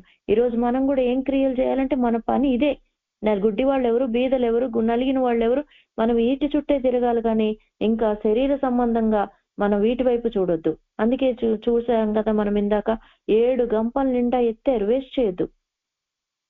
దేవుని మాటల్ని గాని దేవుని టైంని గాని మనం వేస్ట్ చేయొద్దు. యేసు ప్రభు శిష్యులకు వెంటనే హెచ్చరిక చేస్తుండు, ఇదిగో ఆ మిగిలిన ముక్కలున్నాయే వాటిని ఎత్తి పెట్టండి, గంపలు దాచిపెట్టండి, వాటిని ఎత్తండి, వేస్ట్ చేయకండి. ఎప్పుడు కూడా మనము ఇది శారీరకంగా కూడా అండి, మనం ఎప్పుడు ఆహారాన్ని వేస్ట్ చేయొద్దు. కొంతమంది సూపర్ మార్కెట్కి వెళ్తారు, అవసరం ఉన్నా లేకపోయినా ఆ వస్తువు కొంటానే ఉంటారు. కొన్నప్పుడు కొన్నిసార్లు అది ఇంట్లో అవసరం కంటే మూలనుంటమే ఎక్కువ టైం సరిపోతుంది. కొన్నిసార్లు అమెజాన్ నుంచి పార్సిల్స్ వస్తుంటాయి, అవి ఓపెన్ కూడా చేయకుండానే అక్కడక్కడ దొరుకుతూ ఉంటాయి, వేస్ట్ అంతే. ఆహారము వండుతారు, 2 మనుషులకి 4 వండినట్లుగా వండేసి ఆ మిగిలినంతా ఏముందిలే ఫ్రిడ్జ్ లో పెట్టడం, 4 రోజులు వేస్ట్ గా పడేయటం. బట్టలు కొంటాం వేస్ట్ గా ఎక్కడో మూటలు కట్టేసి పడేయటం, లేకపోతే వేస్ట్ చేయటం. చాలా మంది నిజంగా అండి, మీరు ఆలోచించండి, లోకంలో ఎంతో మంది బీదవారు ఒక్క పూట ఇంత ఆహారం దొరకనోళ్ళు ఉన్నారండి. జీవితంలో ఇడ్లీ అనేది కానీ లేకపోతే మనం తినే శ్రేష్టమైన ఆహారం ఒక్కసారి కూడా తినని పిల్లలు ఉన్నారండి. ఒక్కసారి మనం వేస్ట్ చేయకుండా, నువ్వు ఎంత కడుపు నిండా తింటావు, నువ్వు తిను, తృప్తి చెందిన తర్వాత ఆ మిగిలింది మాత్రం దేవా ఎవరికి ఇవ్వాలి? నేను ఇది ఆలోచించి చూడు. నేనైతే ప్రతిరోజు నీ ఆహారంలో కొంత బీదలకు ఇమ్మన్నావు ప్రభా. ఈ రోజు ఈ ఆహారం లేకపోతే ఈ మిగిలిన వస్త్రాలు లేకపోతే ఇదంతా కూడా ఎవరికి ఇవ్వాలి? మా ఇంటికి ఒక్క బీద వాళ్ళనన్నా పంపించు, మా ఇంటికి ఒక్క అడుక్కునే వాళ్ళనన్నా పంపించు, లేదంటే నన్నన్నా అక్కడికి పంపించు, నాకు ఎవరైనా ఎదురన్నా కావాలా అని ఆ మిగిలిన ఆహార పదార్థాలు ఒక బాక్స్ లో పెట్టుకొని నేను ట్రావెల్ చేసుకుంటా, ఎటు వెళ్ళినా కూడికలు ఎటు వెళ్ళినా అవి తీసుకొని మిగులుతా. లేకపోతే ఎవరో ఒకరికి, చిన్న పిల్లలకో పసి పిల్లలకో ఇంకెవరికో నిజమండి, మీరు కూడా చేసి చూడండి. కొంతమంది అంటే ఇక్కడ ఫుడ్ బాగా వేస్ట్ చేస్తుండ్రంట, కొంతమంది ఇక్కడ కొద్దిగా ఎక్కువ ఖర్చు పెట్టి ఎక్కువ తీసుకొని, అది యేసు ప్రభు ఎంత మనకు నేర్పించారు చూడండి. మిగిలిన ముక్కలు ఎక్కడ పడితే అక్కడ పడేయమన్నారా? మేము మొన్న మీటింగ్ పెట్టాం, పబ్లిక్ మీటింగ్ పెట్టాం. ప్రతి బియ్యపు గింజ ఏర్పిచ్చి దాచిపెట్టినప్పుడు ఏమైంది, మళ్ళా తెలియకుండానే మాకు ఇంకో మీటింగ్ పెట్టే పరిస్థితి వచ్చింది. అయితే ఒక్క బియ్యం కూడా మేము కొనకుండానే ఆహారం దేవుడు సమృద్ధిగా మాకు సరిపోయేటట్టు చేశాడు. ఎంతమంది స్వస్థత పొందుకున్నారు, ఎంతమంది విడుదల పొందుకున్నారు. అసలు ఆ మీటింగ్ మొత్తంలో ఒక అతన్ని హాస్పిటల్ నుంచి సీరియస్ కండిషన్ లో తీసుకొని వస్తే చనిపోతారు పొండి అని అంటే 3 పిల్లలు, అతనికి చిన్న పిల్లలు. ఆయనకి స్వస్థత అయితే నాకు ఒక్కటే అనిపించింది, చాలు ఈ జీవితానికి. ఇంత ఖర్చు అయినా కానీ నాకేం కాదు, ఇంకా ఇంతకంటే ఎక్కువ దేవునిలో కష్టపడితే దేవుడే సహాయం చేస్తాడు. కానీ ఆ ఒక్క వ్యక్తికి స్వస్థత నిజమే కదా, అది నిజమైన మనము ప్రజలకు అవసరమైంది. మనం ఒక ప్రాణాన్ని ఎవరికి పోయలేము, ఒక రోగాన్ని పోయలేము, ఇది చేయలేము. మనము ఇంకా అనేక మందిని సువార్త కోసము మనము ఖర్చు పెట్టే వాళ్ళంగా, ఆ మిగిలిన వాటిని వేస్ట్ చేయకపోతే దేవుడు ఏదో ఒక రకంగా అది సువార్తలో వాడబడేటట్టుగా ఉంటది. మరెందుకో ఇక్కడ ఈ రోజు వాక్యం వింటున్న వారు కొంతమంది మరి బాగా వేస్ట్ చేస్తుండ్రట. దయతో అలా చేయకండి, అవి గంపలు ఎత్తి పెట్టండి. రోమీలకు రాసిన పత్రిక 8వ అధ్యాయము 18వ వచనం. ప్రత్యక్షతను అపేక్షించుదాం. రోమా 8:18.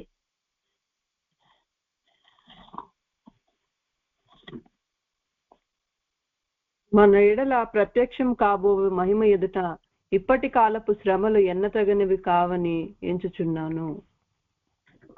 మన ఎడల ప్రత్యక్షము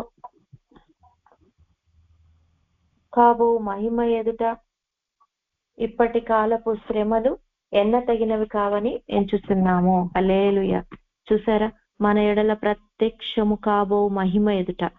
పౌలు అంటాడు, నా కొరకు నీతి కిరీటము సిద్ధం చేయబడింది. ఇట్లా గనక మనం దేవుని ఆత్మతో నింపబడి మరి దేవుని యొక్క క్రియలు జరిగిస్తూ, దేవుని చిత్తం జరిగిస్తూ, దేవుని వైపు తిరిగి అదే పని మీద ఉంటే గనక ఇప్పటి కాలపు శ్రమలు ఎన్నతగినవి కావు.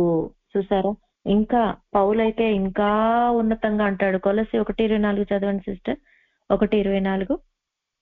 మన ఎడల ప్రత్యక్షం కాబో మహిమ ఎదుట ఇప్పటి కాలపు శ్రమలు ఎన్నతగినవి కావని ఎంచుచున్నాం. ఇప్పుడు ఈ శ్రమలను చూసి భయపడకండి. ఇప్పుడు మీ కొరకు నేను అనుభవించుచున్న శ్రమలనందు సంతోషించుచు సంఘము అను ఆయన శరీరము కొరకు క్రీస్తు పడిన పాట్లలో కొదువైనను వాటి యందు నా వంతు నా శరీరమందు సంపూర్ణము చేయుచున్నాను.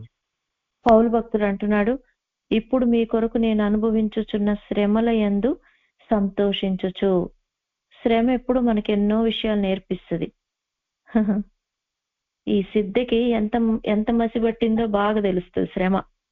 కాబట్టి వెంటనే సంతోషించి కింద కూర్చొని కాసేపు టైం సిద్ధకి ఇవ్వాల, మొత్తం తుడుచుకోవాలి. ఇక అందుకని శ్రమ వచ్చిందని కుంగిపోవద్దు, సంతోషించాల. నేను ఇంకా ఎక్కువ వెలుగుతాను అని సంతోషించాల. మొన్న మాకు కూడా మా కుటుంబ జీవితంలో ఒక చిన్న శ్రమ వచ్చింది. నేను దేవుని వైపు అదే హాస్పిటల్లో మోకరిచ్చి ప్రార్థన చేసుకుంటా ఉంటే దేవుడు నాకు ఒక ప్రత్యక్షత ఇచ్చాడు. తుఫాన్ ఎప్పుడైనా తన దిశ మార్చుకునేటప్పుడు కొద్ది సైలెంట్ అవుతుంది. మెల్లగా మార్చుకొని ఇంకా బలంతో, రెట్టింపు బలంతో తీరం దాటటానికి ముందుకెళ్తా ఉంటది. కాబట్టి తుఫాన్ ఎప్పుడు మనం ఎప్పుడైనా మనం ఇంకా బలం పొందుకోవటానికి, ఇంకా శక్తి పొందుకోవటానికి, ఇంకా దేవుడు మనల్ని ఓదార్చడానికి మన జీవితంలో శ్రమలను కొన్నిసార్లు దేవుడు అనుమతిస్తాడు. మరి పౌలు ఏమంటున్నాడు, ఈ శ్రమలను బట్టి సంతోషిస్తూ మరి సంఘము అను ఆయన శరీరం కొరకు క్రీస్తు పడిన పాట్లలో నా వంతు నా శరీరం అందు సంపూర్ణం చేస్తున్నా. ఇక యేసు ప్రభు దెబ్బలు తిన్నాడు, ఇంకా కొన్ని మిగిలినవి అవి ఇప్పుడు నా మీద పడుతున్నాయిలే అంటున్నాడు పౌలు భక్తుడు. మనమైతే ఏడ్చి గగ్గోలు పెట్టి ధైర్యం కోల్పోయి ఇంకెన్నెన్నో చేస్తాం. సంతోషించాలి. శ్రమ వస్తే ఏం లేదు, ఒక 4 రోజులు నువ్వు సైలెంట్ అవుతావేమో. ఆ సైలెంట్ పీరియడ్ లో ఏమేమి సరి చేసుకోవాలో సరి చేసుకో. ఏమి నీ కొమ్ము ఎందుకు విరవబడిందో సరి చేసుకొని మళ్ళా రెట్టింపు బలంతో మనం వెళ్ళటానికే దేవుడు మనకు కొన్ని శ్రమలు, దేవుడు క్రీస్తు పడిన పాటలలో కొన్ని ఇంకా మన జీవితంలో అన్ని శిక్షలేగా అనుకోవద్దు, అన్ని శిక్షలే అనుకోవద్దు. ఇప్పుడు ఇక్కడ మీరు కూడా కొద్దిగా శ్రమ రాగానే ఏ తప్పు చేశానో ఎందుకు కొట్టిండో దేవుడు అనుకోకండి, ఇవన్నీ మీకు శిక్షలేం కాదట. ఇప్పుడు మీరు మనం అనుకోవాలి, ఒక ఆపరేషన్ కావచ్చు, లేకపోతే ఒక వ్యాధి కావచ్చు, లేకపోతే ఒక దెబ్బ కావచ్చు, ఏ పరిస్థితులన్నా మీ జీవితంలో కలగనివ్వండి, ఇంకెక్కువ నేను భాగ్యంతో నింపడానికి, ఇంకెక్కువ ఓదార్చడానికి కూడా. కాబట్టి వెంటనే ఏమనుకోవాలా, క్రీస్తు పడిన పాటలలో కొదువైన వాటిని నా శరీరం అందు నేను ఇంకా యేసు ప్రభు ఒకటి తక్కువ 40 కొరడా దెబ్బలు తిన్నాడు కదా, ఇంకా మిగిలినవి ఉన్నాయి, అవి నా మీద పడుతున్నాయి అని అంటున్నాడు పౌలు భక్తుడు. ఎంత సంతోషిస్తున్నాడు. అట్లా మనం కూడా మన దెబ్బల్లో కుంగిపోకుండా ఇంకా సంతోషించాల. కనుక సామెతలు 24:5 చదువుదామా? సామెతలు 24:5.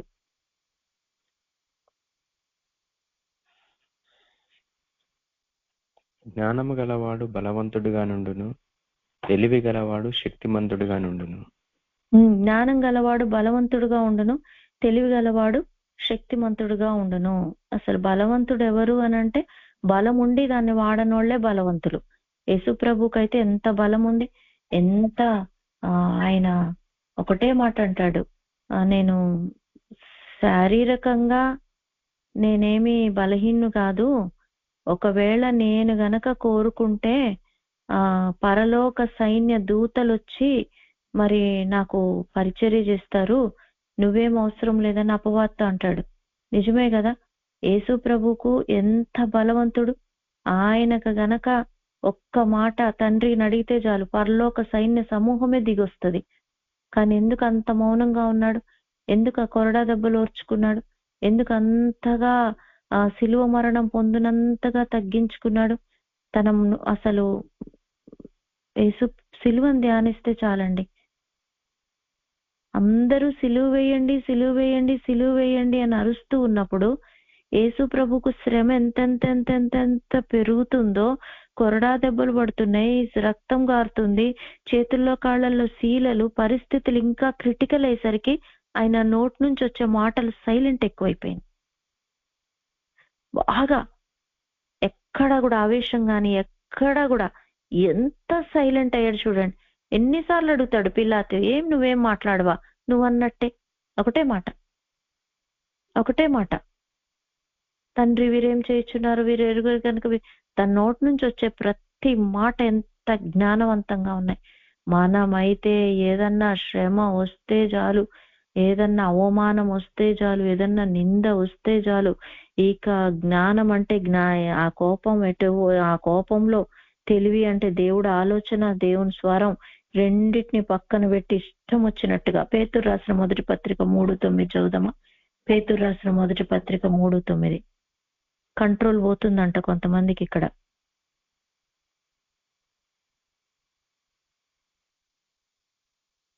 ఆశీర్వాదమునకు వారసులగుటకు మీరు పిలువబడితిరి కనుక కీడుకు ప్రతి కీడైనను దూషణకు ప్రతి దూషణైనను చేయక దీవించుడి.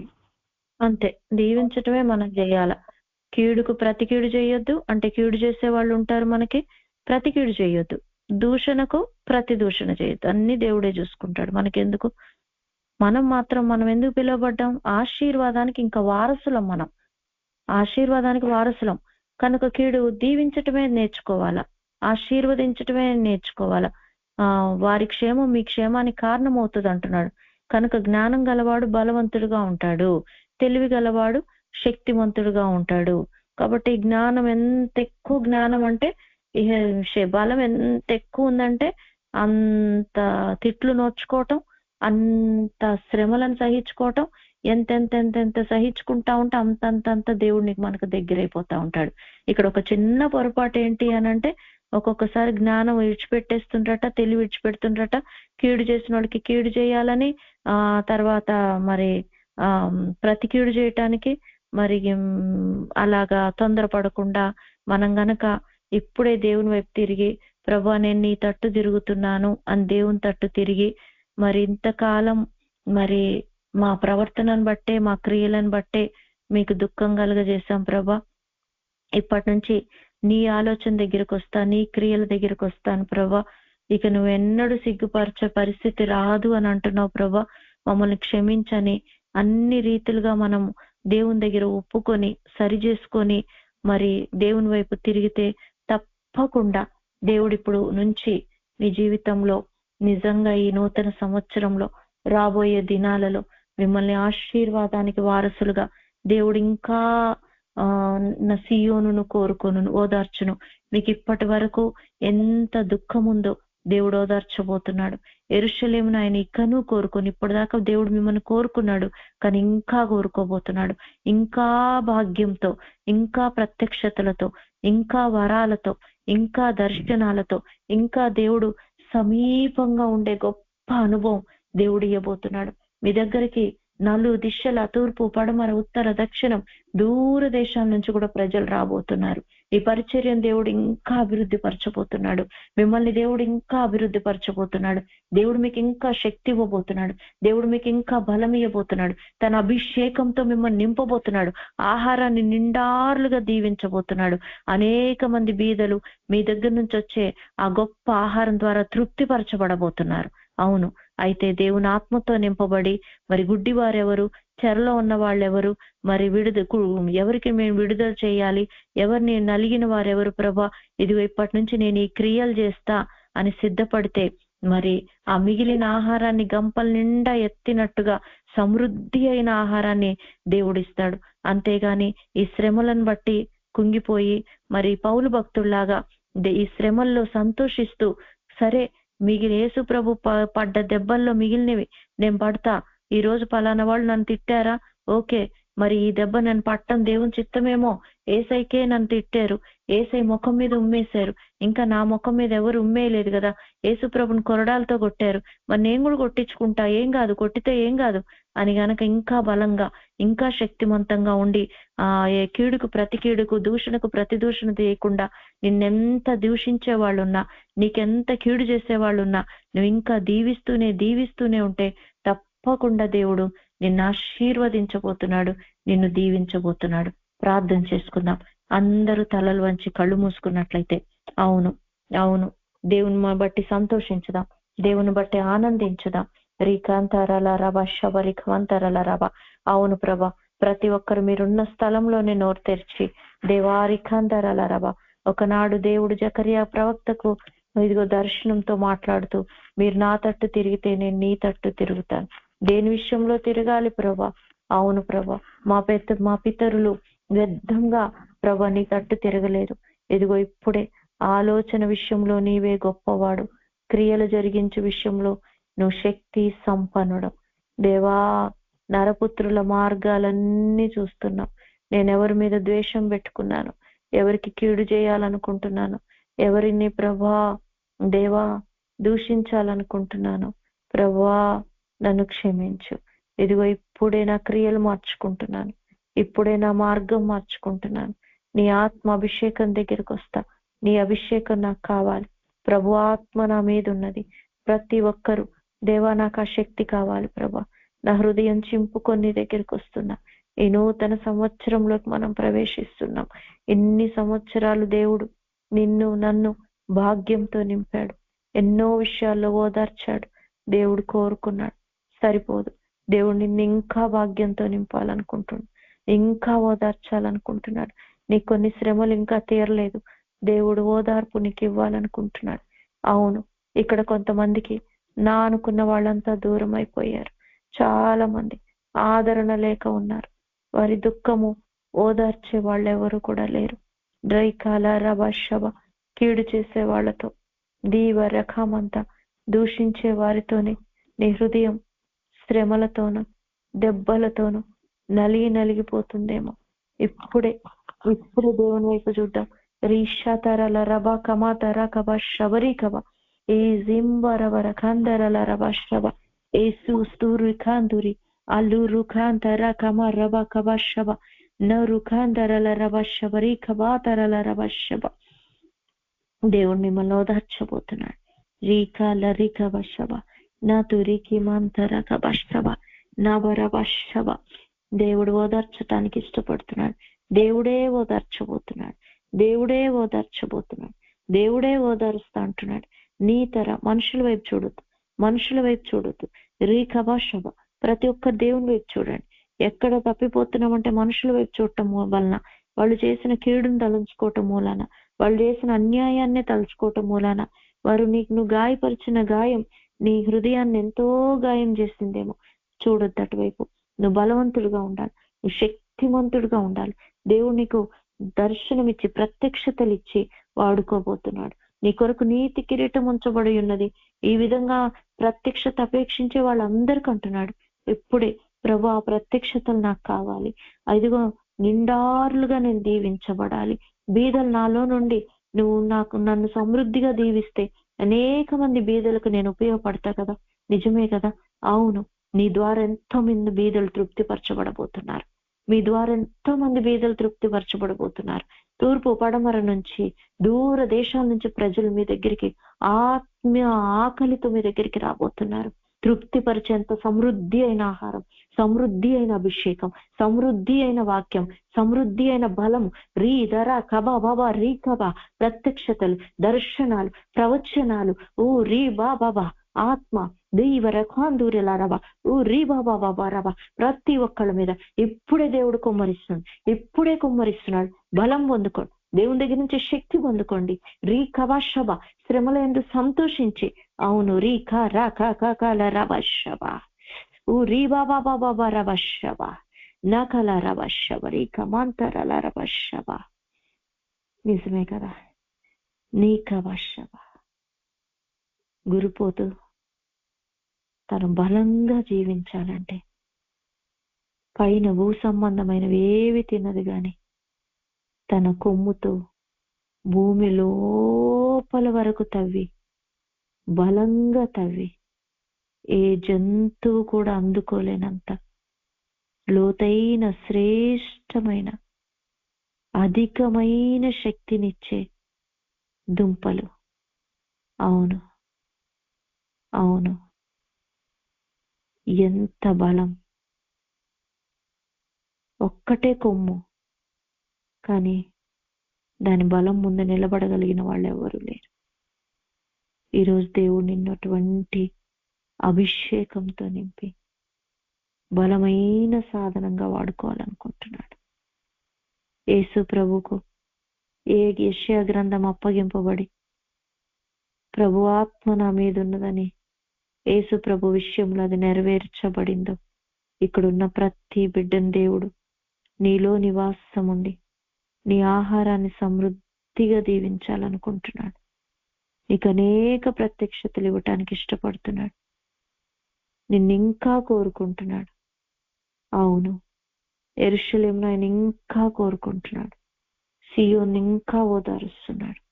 రూష కలర బాబా ఉర్రాధరల రకాందర కాందర కాందరల శర ఈ జింవర వరకందరల రవశవ దీవరి కాందరల రవశవ సికింతరల రవశ.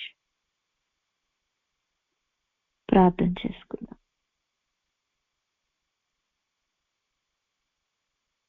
సిస్టర్ గారికి అప్పగిస్తాను.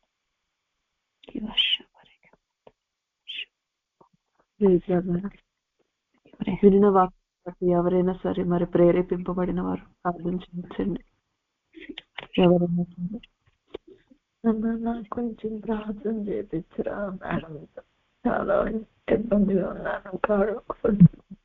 చెప్పండి మేడం. ప్రేయర్ అంట మేడం. ఎవరికండి? అనసూయ ఆంటీ చెప్పండి. ఆంటీ మాట్లాడండి ఒకసారి. వందనాలు మేడం గారండి. నాకు 2 కాళ్ళు పట్టుకుపోయిన 19వ తారీఖు నైటు. అయితే 2 కాళ్ళ కింద బాగా వాపులు, పెయిన్స్, బాగా చాలా ఇబ్బంది పడుతున్నాను. ప్రార్థన చేయమా? పరిశుద్ధుడవు తండ్రి, మీకు వందనాలు. నీ వాక్యం సెలవిస్తుంది, సియోను ఇంకా ఓదారుస్తా అంటున్నాడు. నువ్వు ఓదారిస్తే నీకు ఇప్పుడు ఈ కుమార్తెకు స్వస్థత ప్రభు. దేవా, నువ్వు ఇంకా కోరుకుంటానన్నా. దేవా నా ధరలారా వర్షవ. అయ్యా నా తండ్రి, గాయం మాన్పగలిగిన శక్తిమంతుడవు నువ్వే ప్రభా. ఎస్ లాడు రాకాంతారా నీ కవశవ రవా కవతర ఈ జింవార కవశవ.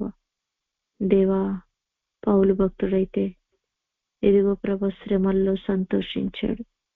నీ కుమార్తె కూడా ప్రభ ఈ శ్రమలను బట్టి కుంగిపోకుండా, అయ్యా ఈ శ్రమలు ఇంకా నీ మహిమ కొరకు అనుకొని నిన్ను ఘనపరిచే అనుభవం తెచ్చి ప్రతి విధమైన ప్రభ కృంగుదల దూరపరచండి.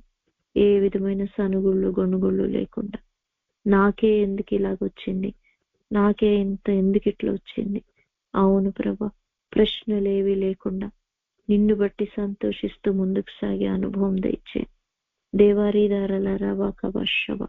ఇప్పుడే ప్రభ నాయనా, నా తండ్రి నాయనను పొందిన దెబ్బల చేత స్వస్థత అన్నా దేవా, నీ గాయపడిన హస్తాన కుమార్తె మీద మీకు చాపండి. యేసు నామంలో కాళ్ల వాపులు, యేసు నామంలో కాళ్ల నొప్పులు శరీరాన్ని విడిచిపెట్టి వెళ్ళిపోమని ఆజ్ఞాపిస్తున్నాం. సంపూర్ణమైన స్వస్థత, సంపూర్ణమైన స్వస్థత నజరేయుడైన యేసుక్రీస్తు శక్తిగల నామంలో విడుదల ప్రకటిస్తున్నాం. మీరే మహిమ పొందమని యేసు నామములో ప్రార్థిస్తున్నాం తండ్రి. ఆమేన్. ఇంత ప్రార్థన చేస్తున్నా నాకు ఎందుకు ఎట్లా వస్తున్నాయి అంటున్నారా? లేదమ్మా, నేను అసలు అనుకోవట్లేదమ్మా ఆ మాటే. అట్లా అలాంటి ఆలోచన వచ్చినా కూడా అనుకోకుండా ఒక పని చేయండి. వీటిని బట్టి మీకు వందనాలు దేవానండి. సరే అమ్మా. దేవుని బట్టి సంతోషించండి, ఏం కాదు, తక్కువైపోతుంది. బాగా పెయిన్స్ అమ్మా, భరించలేకపోతాను. తప్పకుండా తక్కువైతుంది. ఈ రోజు వాక్యాన్ని ఒప్పుకొని అంగీకరించండి. అలాగే అమ్మా, అలాగే. వందనాలు. ఎవరైనా సరే మరి విన్న వాక్యాన్ని బట్టి ఎవరైనా చేస్తారండి? ప్రేరేపింపబడిన వారు ఎవరైనా సరే చేయొచ్చు.